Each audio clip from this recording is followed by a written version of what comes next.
അമ്മേ പരിശുദ്ധ അമ്മേ പരിശുദ്ധ ദൈവമാതാവേ, കൃപാസനത്തിലൂടെ ഞങ്ങൾക്കും ഞങ്ങളുടെ ദേശത്തിനും അമ്മ മധ്യസ്ഥം തേടിത്തന്ന എല്ലാ അനുഗ്രഹങ്ങൾക്കും കൃപകൾക്കും ഞങ്ങളിപ്പോൾ ഹൃദയം നിറഞ്ഞ നന്ദി പറയുന്നു.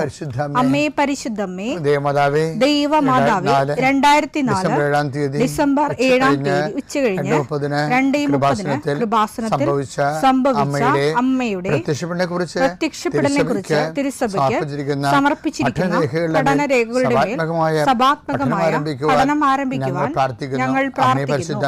അമ്മേ പരിശുദ്ധമേ, ഭൂസ്വർലോകങ്ങളുടെ രാജ്ഞിയായ അങ്ങേയ്ക്ക് ഭൗമസംരക്ഷണത്തിനായി പ്രപഞ്ചപ്രകൃതിയെ തന്നെ തിരുസഭ പ്രതിഷ്ഠിക്കുവാൻ ഈ പ്രത്യക്ഷീകരണം വഴി ഇടയാക്കണമേ. പരിശുദ്ധമേ, ജപമാല മാതാവേ, സകല കൃപാസനം പ്രാർത്ഥനയോടും ചേർത്ത് ഞങ്ങളിപ്പോൾ പ്രാർത്ഥിക്കുന്ന ഈ കുടുംബത്തിന്റെ പ്രത്യേക നിയോഗം പറ മക്കളെ.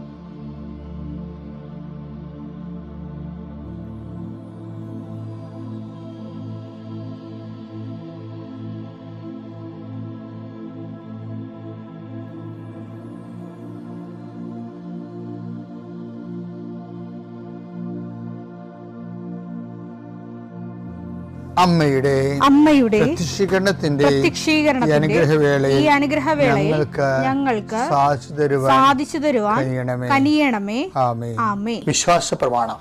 സർവശക്തനായ പിതാവും ആകാശത്തിന്റെയും ഭൂമിയുടെയും സൃഷ്ടാവുമായ ദൈവത്തിൽ ഞാൻ വിശ്വസിക്കുന്നു. അവിടുത്തെ ഏകപുത്രനും ഞങ്ങളുടെ കർത്താവുമായ ഈശോ മിശിഹായിലും ഞാൻ വിശ്വസിക്കുന്നു.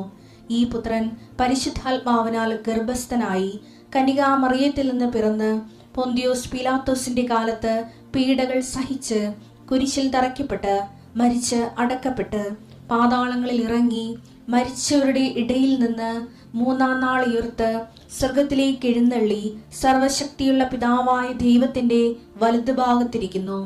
അവിടെ നിന്ന് ജീവിക്കുന്നവരെയും മരിച്ചവരെയും വിധിക്കുവാൻ വരുമെന്നും ഞാൻ വിശ്വസിക്കുന്നു. പരിശുദ്ധാത്മാവിലും ഞാൻ വിശ്വസിക്കുന്നു.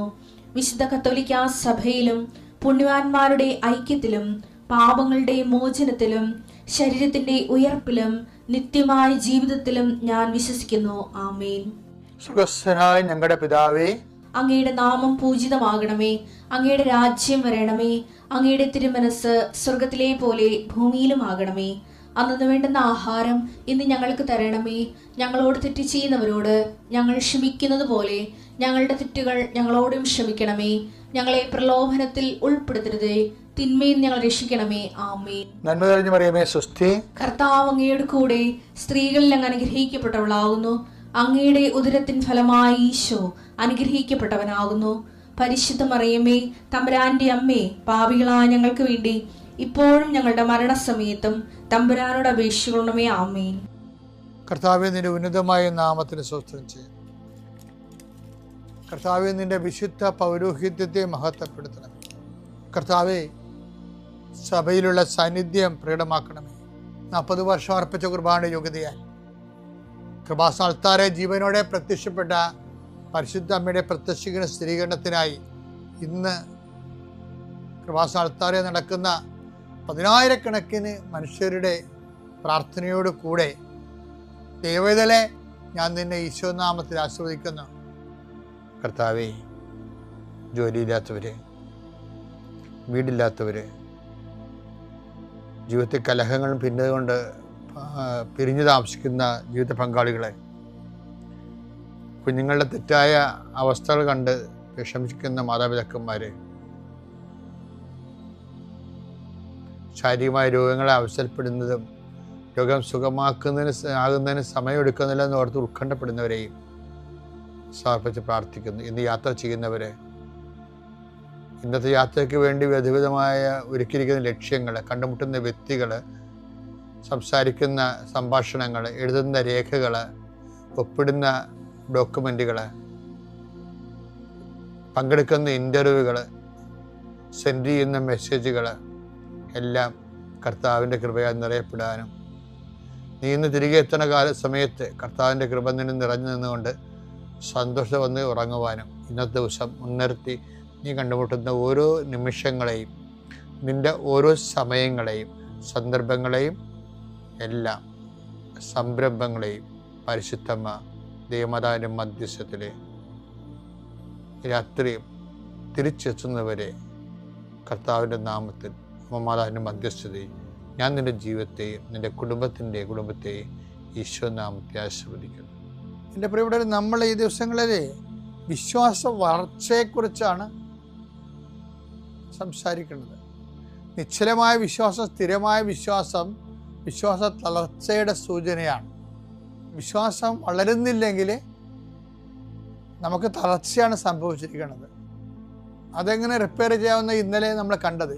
ഇന്നിപ്പോൾ കാണുന്നത് വിശ്വാസ വളർച്ചയെക്കുറിച്ച് ബൈബിൾ വാചാലമായിട്ടാണ് സംസാരിക്കുന്നത്. ആരെയും വിശ്വാസം വളരേണ്ടതാണെന്നുള്ള കോൺസെപ്റ്റ് തന്നെയാണ് ബൈബിൾ ഉറച്ചു നിൽക്കുന്നത്. 2 തെസ്സലോനിക്കർ 1:3 വായിച്ചേ. നിങ്ങളുടെ വിശ്വാസം സമൃദ്ധമായി വളരുകയും നിങ്ങൾ ഏവരുടെയും പരസ്പര സ്നേഹം വർദ്ധിച്ചു വരികയും ചെയ്യുന്നതിനാൽ സഹോദരങ്ങളെ നിങ്ങൾക്ക് വേണ്ടി എപ്പോഴും ദൈവത്തിന് ഉചിതമാം വിധം നന്ദി പറയാൻ ഞങ്ങൾ കടപ്പെട്ടിരിക്കുന്നു. അതായത് തെസ്സലോനിക്ക സഭയുടെ വിശ്വാസം, അതായത് their faith is growing more and more. വിശ്വാസത്തിലേക്ക് അവർ മുന്നേറിക്കൊണ്ടിരിക്കുകയാണ്. അപ്പോൾ വിശ്വാസത്തിലേക്ക് മുന്നേറുമ്പോൾ എന്നാ സംഭവിക്കണത്? ഒരു ഐഡിയോളജിക്കൽ കോൺസെപ്റ്റ് അല്ല അവിടെ വർക്ക് ചെയ്യണത്, ആശയപരമായിട്ടുള്ള വിശ്വാസമല്ല. മറിച്ച് വിശ്വാസത്തിൽ നിന്ന് വിശ്വാസത്തിലേക്ക് ഒരാൾ മുന്നേറിയാൽ അത് നേരത്തെ പറഞ്ഞ പോലെ സുവിശേഷ വിഹിതമാണ്, രക്ഷാകരമാണ്, യേശു കേന്ദ്രീകൃതമാണെങ്കിൽ അത് പരസ്പരമുള്ള സ്നേഹം വർദ്ധിക്കും. വിശ്വാസം ഉണ്ടെന്ന് പറയുന്നവൻ, വിശ്വാസത്തിൽ വളർന്നുവെന്ന് പറയുന്നവൻ ഉടനെ ചെക്ക് ചെയ്യേണ്ടത് മനുഷ്യരോടുള്ള സ്നേഹം വർദ്ധിച്ചോ എന്നാണ്. ഈ സ്നേഹത്തെയൊക്കെ വിശ്വാസം ആയിട്ടാണ് ബൈബിള് വിശ്വാസത്തിൻ്റെ എക്സ്പ്രഷൻസാണ്, വില കൂടിയ എക്സ്പ്രഷൻസാണ്. വിശ്വാസത്തിൻ്റെ മൂല്യവത്തായിട്ടുള്ള എക്സ്പ്രഷൻസാണ് പരസ്പര സ്നേഹം എന്നുള്ളത്. വിശ്വാസം കൂടിയെന്ന് പറഞ്ഞാൽ ദൈവം നോക്കണത് സ്നേഹം വർദ്ധിച്ചോ എന്നാണ് നോക്കണത്. മനുഷ്യന്മാരോടുള്ള സ്നേഹം, അവശ്യരോടുള്ള സ്നേഹം, കരുണ അർഹിക്കുന്നതോടുള്ള സ്നേഹം, നമുക്കൊന്നും ലഭിക്കാതെ തന്നെ അങ്ങോട്ട് മറ്റുള്ളവരെ നിലനിർത്താനുള്ള സ്നേഹം, വളർത്താനുള്ള സ്നേഹം, ഇതൊക്കെ വളർന്നിട്ടുണ്ടെങ്കിലാണ് വിശ്വാസം വളർന്നുവെന്ന് ദൈവം കണക്കിലെടുക്കണം. അത് നമ്മൾ വളരെ ഗൗരവതരമായ ആശയപരമായിട്ടുള്ള, എനിക്ക് കഴിഞ്ഞ ആഴ്ചത്തേക്കാൾ വിശ്വാസം ഉണ്ട് ഇപ്പം തോന്നേണ്ടത്. ശരിക്കും പറഞ്ഞാൽ പരസ്നേഹത്തിൻ്റെ മേഖലകളിൽ അതനുസരിച്ചുള്ള അഭിവൃദ്ധി ഉണ്ടായിട്ടുണ്ടെന്ന് നോക്കണം. ശ്രദ്ധിക്കുമല്ലോ. ഈശോയ്ക്കും പരിശുദ്ധ അമ്മയ്ക്കും കോടാനുകോടി നന്ദിയും സ്തുതിയും കരയേറ്റുന്നു. ഈ പരിശുദ്ധ അമ്മയുടെ മുമ്പിൽ എനിക്ക് വന്ന് സാക്ഷ്യം പറയുവാൻ കൃപാസന മാതാവ് എനിക്ക് ഒരുക്കി തന്ന ആ വലിയ കൃപയോർത്ത് അളവറ്റ നന്ദിയും സ്നേഹവും ഞാൻ ഈ സമയം കരയേറ്റുകയാണ്. എൻ്റെ പേര് രാജീവ് വർഗീസ്. ഞാൻ വരുന്നത് കൊടിനാട്ടുകുന്ന് സെൻറ്റ് സെബാസ്റ്റ്യൻസ് ചർച്ച് ഇടവാംഗമാണ്. ഞങ്ങൾ സെറ്റിലായിരിക്കുന്നത് കാനഡയിലാണ്. ഞാൻ ഈ കൃപാസനത്തെ പറ്റി അറിയുന്നത് എൻ്റെ സിസ്റ്റർ ഇൻ ലോ വഴിയും എൻ്റെ ഫ്രണ്ട്സ് വഴിയും പിന്നെ യൂട്യൂബ് വഴിയുമാണ് ഞാൻ അറിയുന്നത്. അന്ന് എനിക്ക് ഉടമ്പടി എടുക്കണമെന്ന് ആഗ്രഹമുണ്ടായിരുന്നെങ്കിൽ പോലും എനിക്ക് വളരെ കാലത്തിന് ശേഷമാണ് എനിക്ക് ഉടമ്പടി എടുക്കുവാൻ സാധിച്ചത്.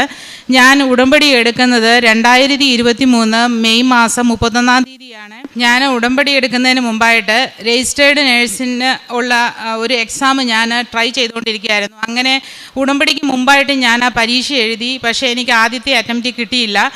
അപ്പം പിന്നെ ഞാൻ ഉടമ്പടി എടുത്തതിന് ശേഷമാണ് ഈ രജിസ്റ്റേർഡ് നേഴ്സിൻ്റെ പോസ്റ്റുള്ള പരീക്ഷ ഞാൻ എഴുതുന്നത്. അതിന് പറയുന്ന പേര് എൻക്ലക്സ് RN എന്നാണ് എക്സാമിൻ്റെ പേര്.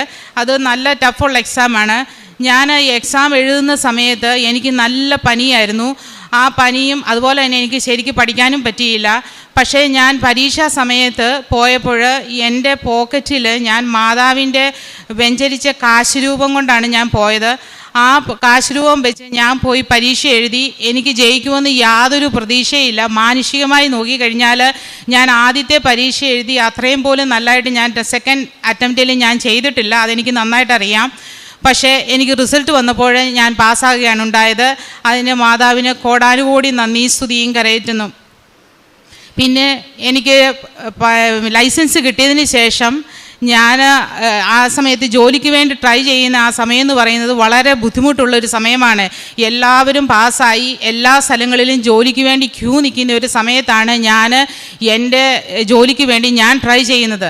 ആ സമയത്ത് ഞാൻ വിചാരിച്ചു റെസ്യൂമികളൊക്കെയും ഞാൻ ഓൺലൈനിൽ അപ്ലൈ ചെയ്തിട്ട് ആരും ഒന്ന് തിരിഞ്ഞു പോലും നോക്കുന്നില്ല. അവസാനം ഞാൻ വിചാരിച്ചു നേരിട്ട് മാതാവിൻ്റെ കാശ് രൂപവും പിടിച്ചുകൊണ്ട് ഞാൻ ജോലിക്ക് വേണ്ടി ട്രൈ ചെയ്യാമെന്ന് ചിന്തിച്ചു. അങ്ങനെ ഞാൻ അവിടെ ദൂരെയുള്ള ഒരു സ്ഥലത്ത് ഞാൻ ഒരു ഹോസ്പിറ്റലിൽ പോയപ്പോൾ ആ മാനേജർ അരികെ ഞാൻ റെസ്യൂമി കൊടുക്കുന്നതിന് മുമ്പായിട്ട് മാതാവിൻ്റെ ഇവിടുന്ന് പ്രാർത്ഥിച്ച ഉടമ്പടി തൈലം ഞാൻ ആ റെസ്യൂമിയിൽ ഞാൻ കുരിശു വരച്ച് പ്രാർത്ഥിച്ചതിന് ശേഷമാണ് ഞാൻ ആ മാനേജറെ കൊടുത്തത്. അവർക്ക് എന്നോട് ഭയങ്കര പോസിറ്റീവായിട്ടുള്ളൊരു റെസ്പോൺസാണ് തോന്നിയത്. എനിക്ക് തന്നെ അതിശയം തോന്നി. ഞാൻ അതിന് സെക്കൻഡ് ഡേയിൽ അവർ ഇൻ്റർവ്യൂവിന് സെറ്റപ്പ് ആക്കുകയും എന്നെ പെട്ടെന്ന് അവർ അവിടെ വിളിക്കുകയും ചെയ്തു. അങ്ങനെ ഞാൻ അവിടുത്തെ അക്യൂട്ട് കെയർ എന്ന് പറയുന്ന സെക്ഷനിൽ ഞാൻ അവിടെ 6 മാസം വർക്ക് ചെയ്തു. പിന്നെ അതിനുശേഷം ഞാൻ ഈ ഉടമ്പടിയിൽ വെച്ചൊരു നിയോഗമാണ് എനിക്ക് വർക്ക് ചെയ്യുന്ന സ്ഥലം വളരെ കംഫർട്ടബിൾ ആയിട്ടുള്ളൊരു സ്ഥലം ആയി കിട്ടണേ എന്നാണ് ഞാൻ പ്രാർത്ഥിച്ചത്. കാരണം കോവർക്കേഴ്സിൻ്റെ പ്രശ്നങ്ങളൊന്നും ഇല്ലാതെ എനിക്ക് നല്ല രീതിയിൽ വർക്ക് ചെയ്യുവാൻ മാതാവ് എന്നെ അനുഗ്രഹിച്ചു. ഞാൻ വർക്ക് ചെയ്ത് അതിനുശേഷം ഞാൻ വർക്ക് ചെയ്ത ഡിപ്പാർട്ട്മെൻറ്റ് എനിക്ക് വളരെ വളരെ ഫ്രണ്ട്ലി ആയിട്ടുള്ളൊരു അറ്റ്മോസ്ഫിയറാണ് എൻ്റെ കോവർക്കേഴ്സിന് കിട്ടുന്നത്. അവരെന്നെ എൻ്റെ ടെമ്പററി പൊസിഷനിലാണ് ഞാൻ കയറിയെങ്കിലും അവരെന്നെ അവിടുന്ന് വിടത്തേ ഇല്ലായിരുന്നു. അവരെന്നെ മാക്സിമം അവിടെ ജോലി ചെയ്യാനായിട്ട് നിർബന്ധിക്കുകയാണ്. പക്ഷേ നിർഭാഗ്യവശാൽ എനിക്ക് അവിടുന്ന് മാറി വേറൊരു സ്ഥലത്തേക്ക് എനിക്ക് പൊസിഷൻ കിട്ടി. ഇപ്പോൾ ഞാൻ പെർമനൻറ്റ് പൊസിഷനിൽ നല്ലൊരു സ്ഥലത്ത്, മുമ്പത്തേനേക്കാട്ടിലും നല്ല സ്ഥലത്ത് തന്നെ എനിക്ക് നല്ല കോവർക്കേഴ്സ് ഉള്ള സ്ഥലത്ത് എനിക്ക് വർക്ക് ചെയ്യുവാൻ മാതാവ് എന്നെ അനുഗ്രഹിച്ചു. പിന്നെ വേറൊരു നിയോഗം ഞാൻ അതിൻ്റെ അകത്ത് വെച്ചിരുന്നത്, എനിക്ക് അവിടെ കാനഡയിൽ ഡ്രൈവ് ചെയ്യുമ്പോൾ ഹൈവേയിൽ ഡ്രൈവ് ചെയ്യാൻ എനിക്ക് ഭയങ്കര പേടിയായിരുന്നു. പക്ഷേ മാതാവിൻ്റെ ഉടമ്പടിയിൽ ഞാൻ വെച്ചത് അത് അക്ഷരം പ്രതി എനിക്ക് മാതാവ് ബ്ലെസ്സിങ് ചെയ്ത് തരികയാണ് ഉണ്ടായത്. കാരണം ഞാനിപ്പോൾ ഡ്രൈവ് ചെയ്യുന്ന ജോലി ചെയ്യുന്ന സ്ഥലമെന്ന് പറയുന്നത് 1.5 മണിക്കൂർ ഡ്രൈവ് ചെയ്ത് ഹൈവേയിൽ കൂടെ തന്നെ ഡ്രൈവ് പോകുന്ന സ്ഥലമാണ്. അപ്പം ഡ്രൈവ് ചെയ്ത് മാതാവ് എന്നെ വളരെ നല്ല രീതിയിൽ ഹൈവേയിൽ ഡ്രൈവ് ചെയ്യുവാൻ മാതാവ് എനിക്കൊരു അനുഗ്രഹം തന്നിരിക്കുകയാണ്. പിന്നെ എനിക്കുണ്ടായ വേറൊരു അനുഗ്രഹം എന്ന് പറയുന്നത്, ഞാനത് ഉടമ്പടിയിൽ വെക്കാത്ത ഒരു അനുഗ്രഹമാണ് എനിക്ക് കിട്ടിയത്. കാരണം എൻ്റെ ഇടത് കാലിൽ ഒരു നാരങ്ങ വലിപ്പത്തിൽ എപ്പോഴും ചൊറിഞ്ഞു പൊട്ടി ഒരു എല്ലാ വർഷവും ഒരേ സീസൺ ആകുമ്പോൾ സീസണൽ ആയിട്ടുള്ള ഒരു ഡിസീസ് പോലെ ഇതിങ്ങനെ വന്നുകൊണ്ടിരിക്കും.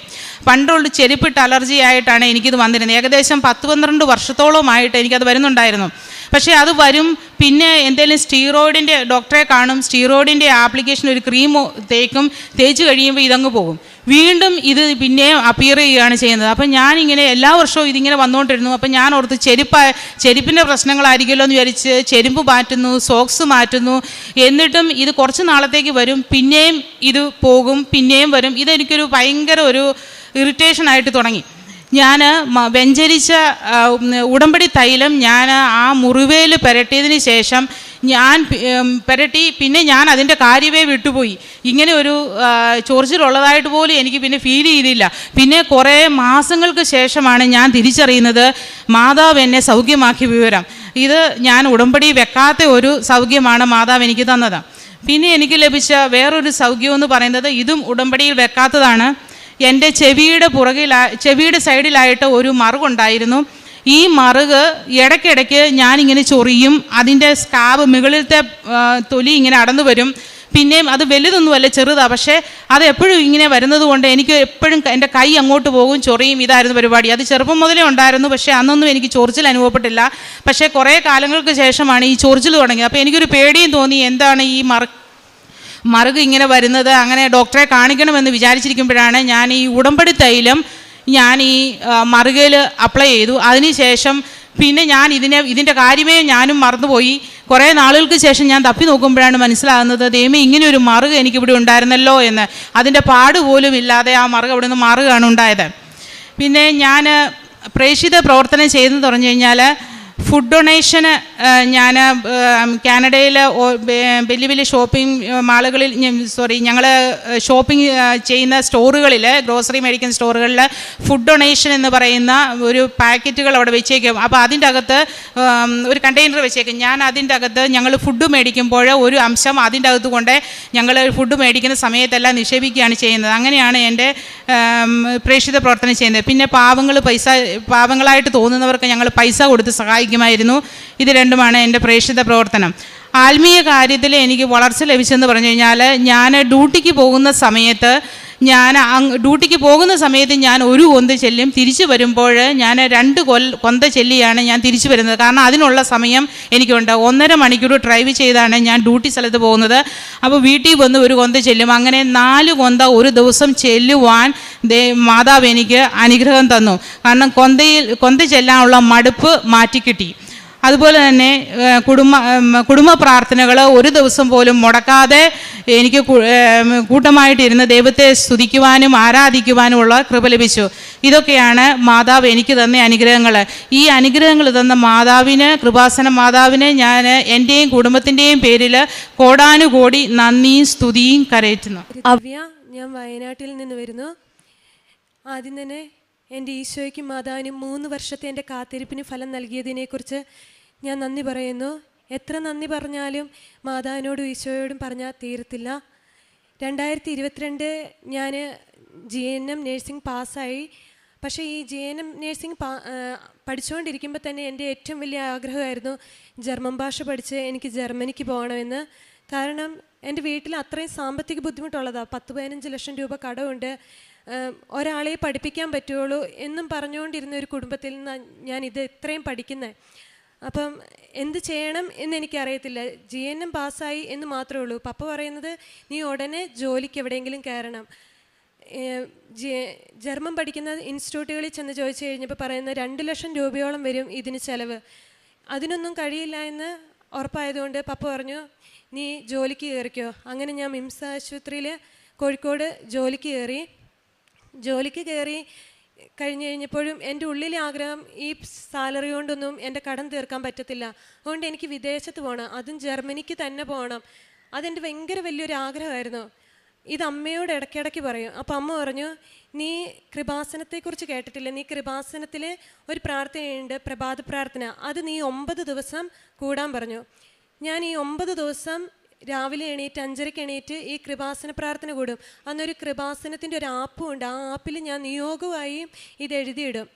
അങ്ങനെ 2023 9 ദിവസം പ്രാർത്ഥന കഴിഞ്ഞില്ല. അതിനു മുമ്പ് എൻ്റെ ഒരു കസിൻ വിളിച്ചിട്ട് പറഞ്ഞു, എടി നമ്മുടെ ഒരു കസിൻ അച്ഛൻ ജർമ്മനിക്ക് ഇങ്ങനെ പിള്ളേരെ കൊണ്ടുപോകുന്നുണ്ട്, അതും ഫ്രീ ആയിട്ടാണ് പഠിപ്പിക്കുന്നത്, അക്കോമഡേഷനും എല്ലാം ഫ്രീ ആണ്, നീ ഒന്ന് അച്ഛനോട് ചെന്ന് ചോദിച്ചു നോക്കാൻ. എനിക്ക് ഈ അച്ഛനെ അറിയില്ല, എൻ്റെ കസിനാണെന്ന് എനിക്കറിയാം, പക്ഷേ ഈ അച്ഛനെ ഞാൻ നേരിട്ട് കണ്ടിട്ടില്ല. ഞാൻ ജനിക്കുന്നതിന് മുമ്പ് അച്ഛനായി പോയതാ. അങ്ങനെ ഞാൻ ഈ അച്ഛൻ്റെ അടുത്ത് ചെല്ലുവാണ്. അച്ഛ എനിക്കിങ്ങനെ ജർമ്മൻ ഭാഷ പഠിക്കണമെന്ന് ആഗ്രഹമുണ്ട്, എന്താ ചെയ്യാമെന്ന് ചോദിച്ച്. അപ്പോൾ അച്ഛൻ പറഞ്ഞു BSc-ക്കാരെ മാത്രമേ കൊണ്ടുപോകത്തുള്ളൂ, GNM-കാരെ കൊണ്ടുപോകില്ല, BSc-ക്കാരെ മാത്രമേ കൊണ്ടുപോകുന്നതെന്ന്. ഞാൻ എന്നിട്ട് വീട്ടിൽ വന്ന് പപ്പേനോട് പറഞ്ഞു, പപ്പേ ഞാൻ പോസ്റ്റ് BSc എടുക്കുക, ഞാൻ ജോലി ചെയ്യുന്ന പൈസയും കൊണ്ട് ഞാൻ പോസ്റ്റ് BSc എടുത്തോളാം, ഒരു പൈസ പോലും പപ്പ മുടക്കണ്ടേ, എന്നെ ഒന്ന് പഠിപ്പിക്കുമോ പപ്പേന്ന് പറഞ്ഞു. പപ്പ പറഞ്ഞു എന്ത് വേണമെങ്കിലും ചെയ്തോ, കടം തീർക്കണം, നിനക്കറിയാമല്ലോ നിൻ്റെ അനിയത്തിയും ഇങ്ങനെ നിൽക്കുവാന്ന്. അങ്ങനെ ഞാൻ പോസ്റ്റ് BSc-ക്ക് ഡേറ്റ് എടുത്തു. പിന്നെയും അമ്മ പറയുക നീ ഒന്നും കൂടി പ്രാർത്ഥിച്ചു നോക്ക്, നടക്കും, ഇത് നടന്നിരിക്കും, മാതാവിൽ നീ വിശ്വസിക്കുക, നീ ജനിച്ച് വളർന്നത് മാതാവിൻ്റെ ഒപ്പമല്ലേ, നിനക്ക് സാധിച്ചു കിട്ടും. പിന്നെയും ഞാൻ കൃപാസനത്തിൻ്റെ പ്രഭാത പ്രാർത്ഥന തുടങ്ങി. പ്രഭാത പ്രാർത്ഥന ചൊല്ലി 2ാമത്തെ ദിവസമായപ്പോൾ ഈ അച്ഛൻ തന്നെ എന്നെ തിരിച്ചു വിളിക്കുവാണ്.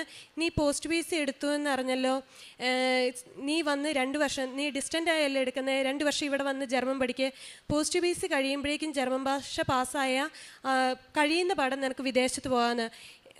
സത്യം പറഞ്ഞാൽ ഏറ്റവും വലിയൊരു അത്ഭുതം. കാരണം ഈ അച്ഛനെ എനിക്കറിയത്തില്ല, ഈ അച്ഛന് ഒരാവശ്യമില്ല എന്നെ കൊണ്ടുപോകണമെന്നും പിന്നെ ജർമ്മൻ പഠിപ്പിക്കണമെന്നും ഫ്രീ ആയിട്ട് കൊണ്ടുപോകണമെന്നൊന്നും. പക്ഷെ അച്ഛൻ ഇങ്ങോട്ട് വന്ന് പറയുവാണ്, നിന്നെ കൊണ്ടുപോയിക്കോളാം, നീ വന്ന് കയറിക്കോ എന്ന് പറഞ്ഞ്. ഈ 2 വർഷം അങ്ങനെ ഞാൻ അവിടുത്തെ ജോലി നിർത്തി. ഞാൻ വിമൽ ജ്യോതി എഞ്ചിനീയറിംഗ് കോളേജ് ചെമ്പേരി വന്ന് ഞാൻ ജർമ്മൻ ഭാഷ പഠിക്കാൻ കയറി. ജർമ്മൻ ഭാഷ പഠിക്കാൻ കയറിയതിന് ശേഷമാണ് ഞാൻ 2022 ഡിസംബർ 29 ഞാൻ ജർമ്മൻ ഭാഷ പഠിക്കാൻ കയറി. 2024 ഞാൻ പഠിത്തം കഴിഞ്ഞ് 2024 ഞാൻ വന്ന് ഇവിടുന്ന് ഉടമ്പടി എടുക്കും. ആദ്യത്തെ എക്സാം എഴുതാൻ വേണ്ടി പോകുന്നതിന് മുമ്പ് എൻ്റെ ഭയങ്കര ആഗ്രഹമായിരുന്നു എനിക്ക് ഉടമ്പടി എടുത്തേ പറ്റുള്ളൂ എന്ന്. അങ്ങനെ ഇവിടെ വന്ന് ഞാൻ ഉടമ്പടി എടുത്ത് ചെന്നു. അത് കഴിഞ്ഞ് പിന്നെ 2 മാസം കഴിഞ്ഞിട്ടാണ് എനിക്ക് എക്സാമിന് ഡേറ്റ് കിട്ടിയേക്കുന്നത്. 1 മാസമൊക്കെ അങ്ങനെ പോയി. പിന്നെ ഞാൻ വചനം വായിക്കൽ 1/2 മണിക്കൂർ, 1/4 മണിക്കൂറായി, 1/4 മണിക്കൂർ 10 മിനിറ്റായി. വചനം വായിക്കൽ പുറകോട്ട് വന്നു. എല്ലാ ദിവസവും പള്ളിയിൽ പോയി, 2 ആഴ്ച കൂടുമ്പോൾ കുമ്പസാരിക്കും, അതൊക്കെ നടക്കും. പക്ഷേ പ്രാർത്ഥനയിൽ ഞാൻ പുറകോട്ടാണ്. പലപ്പോഴും 5:30 എണീറ്റ് ഇരിക്കുന്ന പ്രാർത്ഥിക്കേണ്ടത് ഞാൻ എണീക്കുന്ന എപ്പോഴും അപ്പം പ്രാർത്ഥിക്കും, അങ്ങനെയൊക്കെ ആയി മാറി. ഞാൻ ഉഴപ്പിത്തുടങ്ങിയായിരുന്നു. അത് കഴിഞ്ഞ് ഞാൻ ആദ്യത്തെ എക്സാം ഗോവയിൽ ചെന്ന് എഴുതുവാണ്. 4 മൊഡ്യൂളും ഞാൻ എടുത്തു. 4 മൊഡ്യൂളും ഇല്ലാത്ത പൈസ ഉണ്ടാക്കി പോയി എഴുതുന്നതാണ്. എക്സാം ഫീസ് അവർ തരില്ല, നമ്മൾ തന്നെ ഉണ്ടാക്കണം. അങ്ങനെ ഞാൻ പോയി ഞാൻ ഗോവയിൽ ചെന്ന് എക്സാം എഴുതി. റിസൾട്ട് വന്നു. ഞാനും വേറൊരു കൊച്ചും അല്ലാതെ ബാക്കി എല്ലാവർക്കും 3-4 മൊഡ്യൂൾ കിട്ടി. എനിക്കും ആ ഒരു കൊച്ചിനും അല്ലാതെ ബാക്കി എല്ലാവർക്കും കിട്ടി. എന്നെ സംബന്ധിച്ച് വലിയൊരു ഷോക്കായിരുന്നു. കാരണം അത്യാവശ്യം ഞാൻ പറയും, അത്യാവശ്യം എഴുതാനും പെറുക്കാനൊക്കെ അറിയാം. അപ്പോൾ പിന്നെ എങ്ങനെ ഇത് തോറ്റു എനിക്കറിയത്തില്ല. പിന്നെ ഞാൻ പോസ്റ്റ് PhD പോയി. അതോടുകൂടി എനിക്ക് കൃപാസനത്തോടുള്ളൊരു വിശ്വാസം അങ്ങ് കുറഞ്ഞു. എന്തായാലും മാതാവിനെ അറിയുന്നതല്ലേ, എന്നിട്ടും എന്നോട് എന്തുകൊണ്ട് ഇങ്ങനെ പ്രവർത്തിച്ചു എന്നായിരുന്നു. കഴിഞ്ഞ് ഞാൻ പോസ്റ്റ് PhD കഴിഞ്ഞ് ഇരിക്കുമ്പോൾ അമ്മ പറഞ്ഞു, നീ പിന്നെയും പോകണം, നീ ആദ്യം ചെയ്ത ഉടമ്പടി നീ മോശമായിട്ടാണ് ചെയ്തത്, നീ തിരിച്ചു വന്ന് ഉടമ്പടി എടുത്ത് പുതുക്കി പ്രാർത്ഥിച്ച് മാതാവിനോട് മാപ്പ് അപേക്ഷിച്ച് ചെന്ന് പരീക്ഷ എഴുതി നോക്കാൻ. അങ്ങനെ പിന്നെയും ഞാൻ തിരിച്ചു വന്നു, എൻ്റെ ഉടമ്പടി പുതുക്കി. ഞാൻ ചെന്ന് കയറുകയല്ല, അടുത്ത ഒരു മൊഡ്യൂളിന് വേണ്ടി പിന്നെ എനിക്ക് ഗോവയിൽ തന്നെ കിട്ടി. അതൊരു അത്ഭുതം തന്നെ. ഞാൻ തോറ്റയിടത്തേക്ക് തന്നെ പോകുക, അതെനിക്ക് ചിന്തിക്കാൻ കൂടി വയ്യ.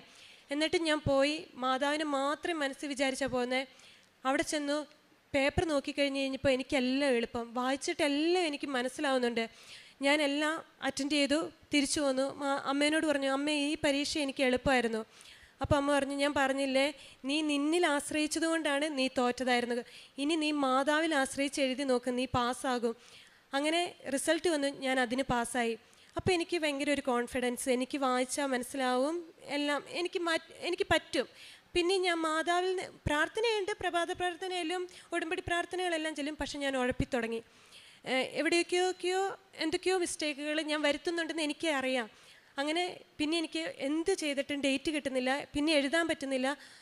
അങ്ങനെ ഇരിക്കുമ്പോൾ വീട്ടിലെ രോഗം, അമ്മയും പപ്പയും കിടപ്പിലായ പോലെ 2 പേർക്കും ജോലി ചെയ്യാൻ പറ്റില്ല. ഞാൻ ആകെ വിമിഷ്ടത്തിലായി. പപ്പ പറഞ്ഞു, ഇനി പഠിത്തം നിർത്തി, ഇനി പൈസയില്ല. അങ്ങനെ ഇരിക്കുമ്പോൾ എന്നെ പിന്നെ ഞാൻ ഇനി നിർത്തിയില്ല, എൻ്റെ ആഗ്രഹം പകുതിയിൽ വെച്ച് നിൽക്കുമല്ലോ. ഞാൻ പിന്നെയും മാതാവിനോട് പറയുക, മാതാവേ ഞാൻ തെറ്റ് ചെയ്തു, എനിക്കറിയാം, ഉഴപ്പിയിട്ടുണ്ടെന്ന് എനിക്കറിയാം, എൻ്റെ ബലഹീനത മനസ്സിലാക്കണം, എൻ്റെ ബലഹീനതയിലാണ് ഈശോയുടെ കരം വെളിപ്പെടുന്നതെന്ന് എനിക്കറിയാം, എൻ്റെ ബലഹീനതയാണ് ഞാൻ പാപം ചെയ്തു പോവുക എന്നത്, എന്നോട് ക്ഷമിക്കണേ മാതാവേ എന്ന് പറഞ്ഞ് ഞാൻ കരഞ്ഞ് പ്രാർത്ഥിച്ചു. അങ്ങനെ ഇരിക്കുമ്പോൾ വിദേശത്ത് നിന്നുള്ള ഒരച്ഛൻ എന്നെ വിളിക്കുവാണ്. ആകെ എനിക്ക് 2-3 തവണ ആ അച്ഛനോട് മിണ്ടിയിട്ട് പോലും ഉള്ളൂ. ആ അച്ഛൻ എന്നെ വിളിച്ചിട്ട് പറയുകയാണ്, ദിവ്യ ഞാനിന്ന് പ്രാർത്ഥിച്ചപ്പോൾ നിൻ്റെ മുഖമാണ് കാണുന്നത്, എന്താ ഇത്ര സങ്കടം? അപ്പം ഞാൻ പറഞ്ഞു, അച്ഛാ പപ്പയും അമ്മയും കിടപ്പിലായി, എനിക്കറിയത്തില്ല എന്താ ചെയ്യേണ്ടതെന്ന്, പഠിത്തം നിർത്താനാണ് പറയുന്നത്, പക്ഷേ ഇതെൻ്റെ വലിയൊരാഗ്രഹം, എന്താ ചെയ്യുക അച്ഛാന്ന് ചോദിച്ചു. അച്ഛൻ പറഞ്ഞു, നീ ഇപ്പോൾ ഓൺലൈനിൽ കയറിയിട്ട് എവിടെയാണ് ഡേറ്റ് കിട്ടുന്നതെന്ന് നോക്കാൻ പറഞ്ഞു. ഞാൻ നോക്കിക്കഴിഞ്ഞപ്പോൾ ബാംഗ്ലൂർ ആകെ ഹ്യൂറൻ്റെ ഡേറ്റ് മാത്രമേ ഉള്ളൂ, വേറെ ഒന്നും ഓപ്പൺ അല്ല. ഞാനിത് അച്ഛനോട് പറഞ്ഞു. അച്ഛൻ പറഞ്ഞു, അതിന് വരുന്ന ചിലവെല്ലാം ഞാൻ വഹിച്ചോളാം, നീ ഡേറ്റ് എടുത്തോളാം പറഞ്ഞു. ഞാൻ ഡേറ്റ് എടുത്തു, പോയി പ്രാർത്ഥിച്ച് ഒരുങ്ങി പ്രാർത്ഥിച്ച് എന്നാണ് എനിക്ക് ഡേറ്റ് കിട്ടിയത് അന്ന് തുടങ്ങി എനിക്ക് കിട്ടുന്ന പേപ്പറിൻ്റെ മുകളിൽ കുരിശ് വരയ്ക്കുന്ന പോലെ എൻ്റെ നെറ്റിത്തടത്തിൽ ഞാൻ എപ്പോഴും ഇവിടുത്തെ തൈലം തൊട്ട് കുരിശ് വരയ്ക്കുമായിരുന്നു. പോയി എക്സാം എഴുതി, ഞാൻ അതിനും പാസ്സായി. 3 ദിവസം കൊണ്ട് റിസൾട്ട് വന്നു, ഞാൻ പാസ്സായി. അടുത്തത് അതേപോലെ തന്നെ അടുത്ത മൊഡ്യൂൾ കിട്ടണം. ഞാൻ അടുത്ത മൊഡ്യൂളിന് പോകുകയാണ്. എനിക്ക് കൊൽക്കത്തയിൽ ഡേറ്റ് കിട്ടി. അതും ഇങ്ങനെ പിന്നെ ഒരച്ഛൻ വഴി തന്നെ എന്നെ സഹായിച്ചു. അച്ഛൻ പറഞ്ഞു, നീ ഇനി എന്തായാലും ഉഴപ്പരുത്, നീ പഠിച്ചോ, നിനക്ക് കിട്ടും. ഞാൻ പോയി കൊൽക്കത്തയിൽ എക്സാം എഴുതി. അതായത് സ്പീക്കിങ് എനിക്ക് പാടായിരുന്നു, റൈറ്റിങ് എനിക്ക് എളുപ്പമായിരുന്നു. പക്ഷേ റിസൾട്ട് വന്നപ്പോൾ ഞാൻ സ്പീക്കിങ്ങിന് പാസ്സായി, റൈറ്റിങ്ങിന് ഞാൻ ഫെയിലായി. അപ്പോൾ പിന്നെ എന്ത് ചെയ്യണം? പപ്പ പറയുന്നത് നിർത്തുന്ന. കാരണം ഇത് എത്ര പൈസയാണ് മുടക്കുന്നത്. അച്ഛൻ്റെ കയ്യിൽ നിന്ന് മേടിക്കുന്നത് മാത്രം പോരല്ലോ, യാത്രാ ചെലവ് കാര്യങ്ങളെല്ലാം ഉണ്ട്. പപ്പ പറയുന്നത് നീ നിർത്തിക്കോ, ഇത് പറ്റില്ല, അനീത്തിനെയും പഠിപ്പിക്കണം, വേറെ വഴിയൊന്നുമില്ല. കഴിഞ്ഞ് ഞാൻ പിന്നെയും വന്ന് എന്ത് ചെയ്യും മാതാവേ, എനിക്കൊരു വഴി കാണിച്ചാ. ഈ സമയത്തൊന്നും ഞാൻ പുതുക്കുന്നില്ല, എൻ്റെ ഉടമ്പടി ഞാൻ പുതുക്കിയിട്ടേ ഇല്ല. ഞാൻ മാതാവിനോട് പ്രാർത്ഥിക്കുന്നുണ്ട്, എന്നെ കൊണ്ട് കഴിയുന്നതെല്ലാം ഞാൻ ചെയ്യുന്നുണ്ട്, പക്ഷെ ഞാൻ പുതുക്കുന്നേ ഇല്ല ഉടമ്പടി. എനിക്ക് പിന്നെ ഡേറ്റ് കിട്ടി, 4 സ്ഥലങ്ങളിൽ ഡേറ്റ് കിട്ടി. ഞാൻ 4 എക്സാം എഴുതി, ഞാൻ 4 തോറ്റു. പിന്നെ എനിക്ക് ഡേറ്റ് കിട്ടി 11-നും 12-നും എൻ്റെ റിസൾട്ട് വന്നു. 11-നും 12-നും ഞാൻ തോറ്റു. അങ്ങനെ 7 തവണ ഞാൻ റൈറ്റിങ്ങിന് തോറ്റു. ഇതിൽ കൂടുതൽ ഒരാൾക്ക് പിടിച്ച് നിൽക്കാൻ പറ്റില്ല. ഞാൻ ആകെ തകർന്നു പോയി. എൻ്റെ ആഗ്രഹങ്ങളെല്ലാം ഉപേക്ഷിക്കണം ഉറപ്പാണ്. അതിൻ്റെ ഇടയ്ക്ക് വീട്ടിൽ ഭയങ്കര ബുദ്ധിമുട്ടായി. ഇതിൻ്റെ പേരിൽ വഴക്കായി, ബഹളമായി. കാരണം അവരെയും പറഞ്ഞിട്ട് കാര്യമില്ല, സങ്കടമാണ്, പൈസ ഒന്നുമില്ല, എല്ലാം കെട്ടുതാലി വരെ ഊരി വെച്ചിട്ടാണ് എന്നെ പഠിപ്പിക്കാൻ വിടുന്നത്. അങ്ങനെയുള്ളപ്പോൾ നിർത്താൻ പറയുന്നതിന് ഞാനൊരു ഇതും പറയില്ല. അങ്ങനെ ഞാൻ പിന്നെ അമ്മ പറഞ്ഞു, നീ ഒന്നും കൂടി ഉടമ്പടി പുതുക്കുക. പപ്പ പറഞ്ഞു, നീ ഉടമ്പടി പുതുക്കാനൊന്നും പോകണ്ട. അമ്മ പറഞ്ഞു, ചേട്ടായി ഒന്നും കൂടി നോക്കി, ഇവളുടെ ഭാഗത്ത് എന്തോ തെറ്റ് വന്നിട്ടുണ്ട്, അതുകൊണ്ടാണ്. ഇവൾ പോയി പുതുക്കി പ്രാർത്ഥിച്ചു കഴിഞ്ഞാൽ ഇവർക്ക് ഉറപ്പായിട്ടും കിട്ടും, 100% ഉറപ്പ്. ഞാൻ തിരിച്ചിവിടെ വന്നു. മാതാവിനോട് ഇവിടെ ഇരുന്ന ഞാൻ കരയുന്നത്, കരഞ്ഞ് ഒരു ഉച്ച വരെ ഞാൻ കരഞ്ഞു. മാതാവേ, ഞാൻ തെറ്റ് ചെയ്തു എന്ന് എനിക്കറിയാം, എന്നോട് ക്ഷമിക്കണേ, ഞാൻ ചെയ്യാൻ പറ്റുന്നതെല്ലാം ഇനി ചെയ്തോളൂ, ഇനി ഞാൻ ഉഴപ്പില്ല, 100% ഉഴപ്പില്ല, ഇത് ഞാൻ വാക്ക് തരുന്നതാണ്. ഇവിടെ വന്ന് അത് കഴിഞ്ഞ് ഞാൻ അച്ഛനെ കാണാൻ വേണ്ടി ടോക്കൺ എടുത്തു. അച്ഛനെ വന്ന് കണ്ടു. അച്ഛൻ എൻ്റെ തലയിൽ വെച്ച് പ്രാർത്ഥിച്ചു. അച്ഛൻ എന്നെ ഒന്ന് നോക്കി. അപ്പോൾ തന്നെ എനിക്കൊരു സന്തോഷം. അച്ഛൻ എന്നെ നോക്കിക്കഴിഞ്ഞ് കഴിഞ്ഞപ്പോൾ ഇതിന് ഞാൻ പാസ്സാകുമെന്നായിരിക്കും അച്ഛൻ നോക്കിയതിൻ്റെ അർത്ഥം എന്നും പറഞ്ഞ് ഞാൻ പോയി. ഞാൻ പറഞ്ഞു, എനിക്ക് പിന്നെ ഡേറ്റ് സെപ്റ്റംബർ മാസം അവസാനമായി ഡേറ്റ് കിട്ടുള്ളൂ. ഞാനാണെങ്കിൽ ജൂലൈയിൽ കഴിഞ്ഞിട്ട് നിൽക്കുക, എൻ്റെ എക്സാം എല്ലാം കഴിഞ്ഞിട്ട് നിൽക്കുക. ഇനി ഒരു എക്സാം എടുക്കണമെങ്കിൽ ഞാൻ സെപ്റ്റംബറിൽ ഞാൻ എഴുതിയിട്ടുണ്ടെങ്കിൽ അതായത് ഫെബ്രുവരിയിൽ ഇൻടേക്കിന് എനിക്ക് പോകാൻ പറ്റില്ല. ഒരു ഇൻടേക്കിൽ 15 പേരെ കൊണ്ടുള്ളൂ. അപ്പോൾ അതിന് പോകാൻ പറ്റില്ല എന്ന് എനിക്ക് മനസ്സിലായി. 3 വർഷം കഴിഞ്ഞു ഈ ജർമ്മൻ ഭാഷയുടെ പുറകെ പോയിട്ട്. അപ്പോൾ ഇനിയും താമസിക്കുക എന്ന് വെച്ചാൽ ഭയങ്കര ബുദ്ധിമുട്ടാണ്. അപ്പോൾ എന്താ ചെയ്യുക? സെപ്റ്റംബറിലേ ഡേറ്റ് ഉള്ളൂ. പിന്നെ ഞാൻ മാതാവിനോട് പറഞ്ഞു, ഒരു ഡേറ്റ് എവിടെന്നെങ്കിലും ഒന്ന് ഒപ്പിച്ചതാ മാതാവേ. അങ്ങനെ തിരുവനന്തപുരത്ത് ഇവിടുന്ന് ഇതെടുത്ത് പിറ്റേ ദിവസം തിരുവനന്തപുരത്ത് റീഓപ്പണായി. അതിൽ ഒരേ ഒരാൾക്ക്, ഞങ്ങൾ കുറേ പേര് വെച്ച്, പക്ഷെ ഒരേ ആൾക്ക്, അതെനിക്ക് മാത്രം അവിടെ സീറ്റ് കിട്ടി. ഞാൻ ജൂലൈ 26-ന്, സെപ്റ്റംബറിൽ എഴുതേണ്ട ഞാൻ ജൂലൈ 26-ന് എക്സാം എഴുതാൻ പോവാ. ഈ എക്സാം എഴുതാൻ പോകുന്ന വഴിക്ക് ഈ കൃപാസനത്തിൻ്റെ മുന്നിൽ കൂടെ ബസ് പോകുന്നത്, എനിക്കറിയില്ല കൃപാസനത്തിൻ്റെ മുന്നിൽ കൂടെ ബസ് പോകുന്നതെന്നൊന്നും. പക്ഷേ കൃപാസനം എത്താറായി കഴിഞ്ഞപ്പോൾ ഈ കണ്ടക്ടർ വിളിച്ച് പറയുകയാണ്, കൃപാസനത്തിൽ ആരെങ്കിലും ഇറങ്ങാനുണ്ടെങ്കിൽ ഇറങ്ങിക്കോ എന്ന്. ഞാൻ ഞെട്ടി ഉണർന്ന് നോക്കുമ്പോൾ ആകെ ആ മുന്നിലെ മാതാവിന് മാത്രം എനിക്ക് കാണാൻ പറ്റുന്നത്. എനിക്ക് ഭയങ്കര സന്തോഷം. ഉറപ്പാണ്, 100% ഉറപ്പാണ് ഞാൻ പാസ്സാവും, 100%. കാരണം മാതാവിനെ കാണാൻ പറ്റിയിട്ടല്ല ഞാൻ പോകുന്നത്. അന്നാണ് എൻ്റെ എക്സാം, ഉറപ്പായിട്ടും ഞാൻ ജയിക്കും.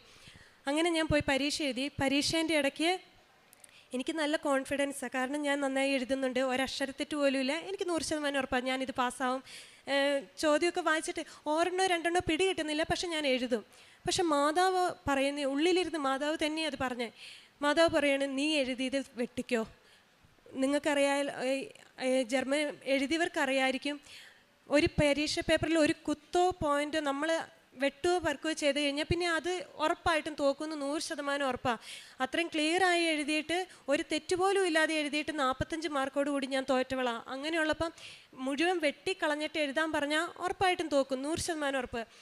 ഞാൻ എന്നിട്ടും മാതാവിന് വിട്ടുകൊടുത്തു. എന്തായാലും മാതാവ് പറയുന്നതല്ലേ.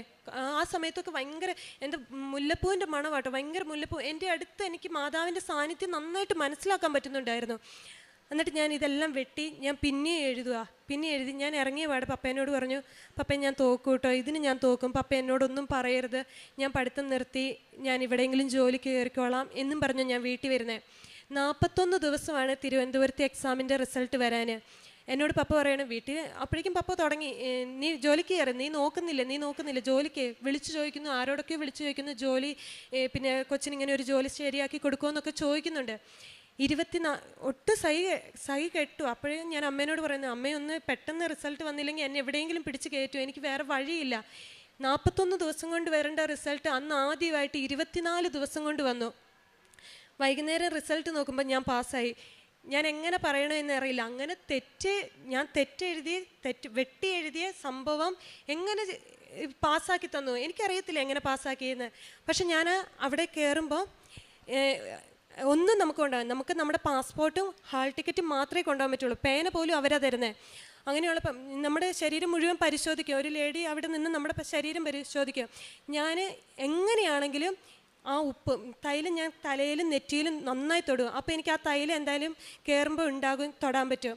ഉപ്പ് ഞാൻ എപ്പോഴും ജീൻസ് ഇടുക. അപ്പോൾ കുഞ്ഞി പോക്കറ്റുണ്ട്, ആ കുഞ്ഞി പോക്കറ്റിൽ ഇച്ചിരി എടുത്തിടും. പിന്നെ ആ കാശുരൂപവും കയറ്റണം, എനിക്ക് നിർബന്ധമാണ് കാശുരൂപം കയറ്റണത്.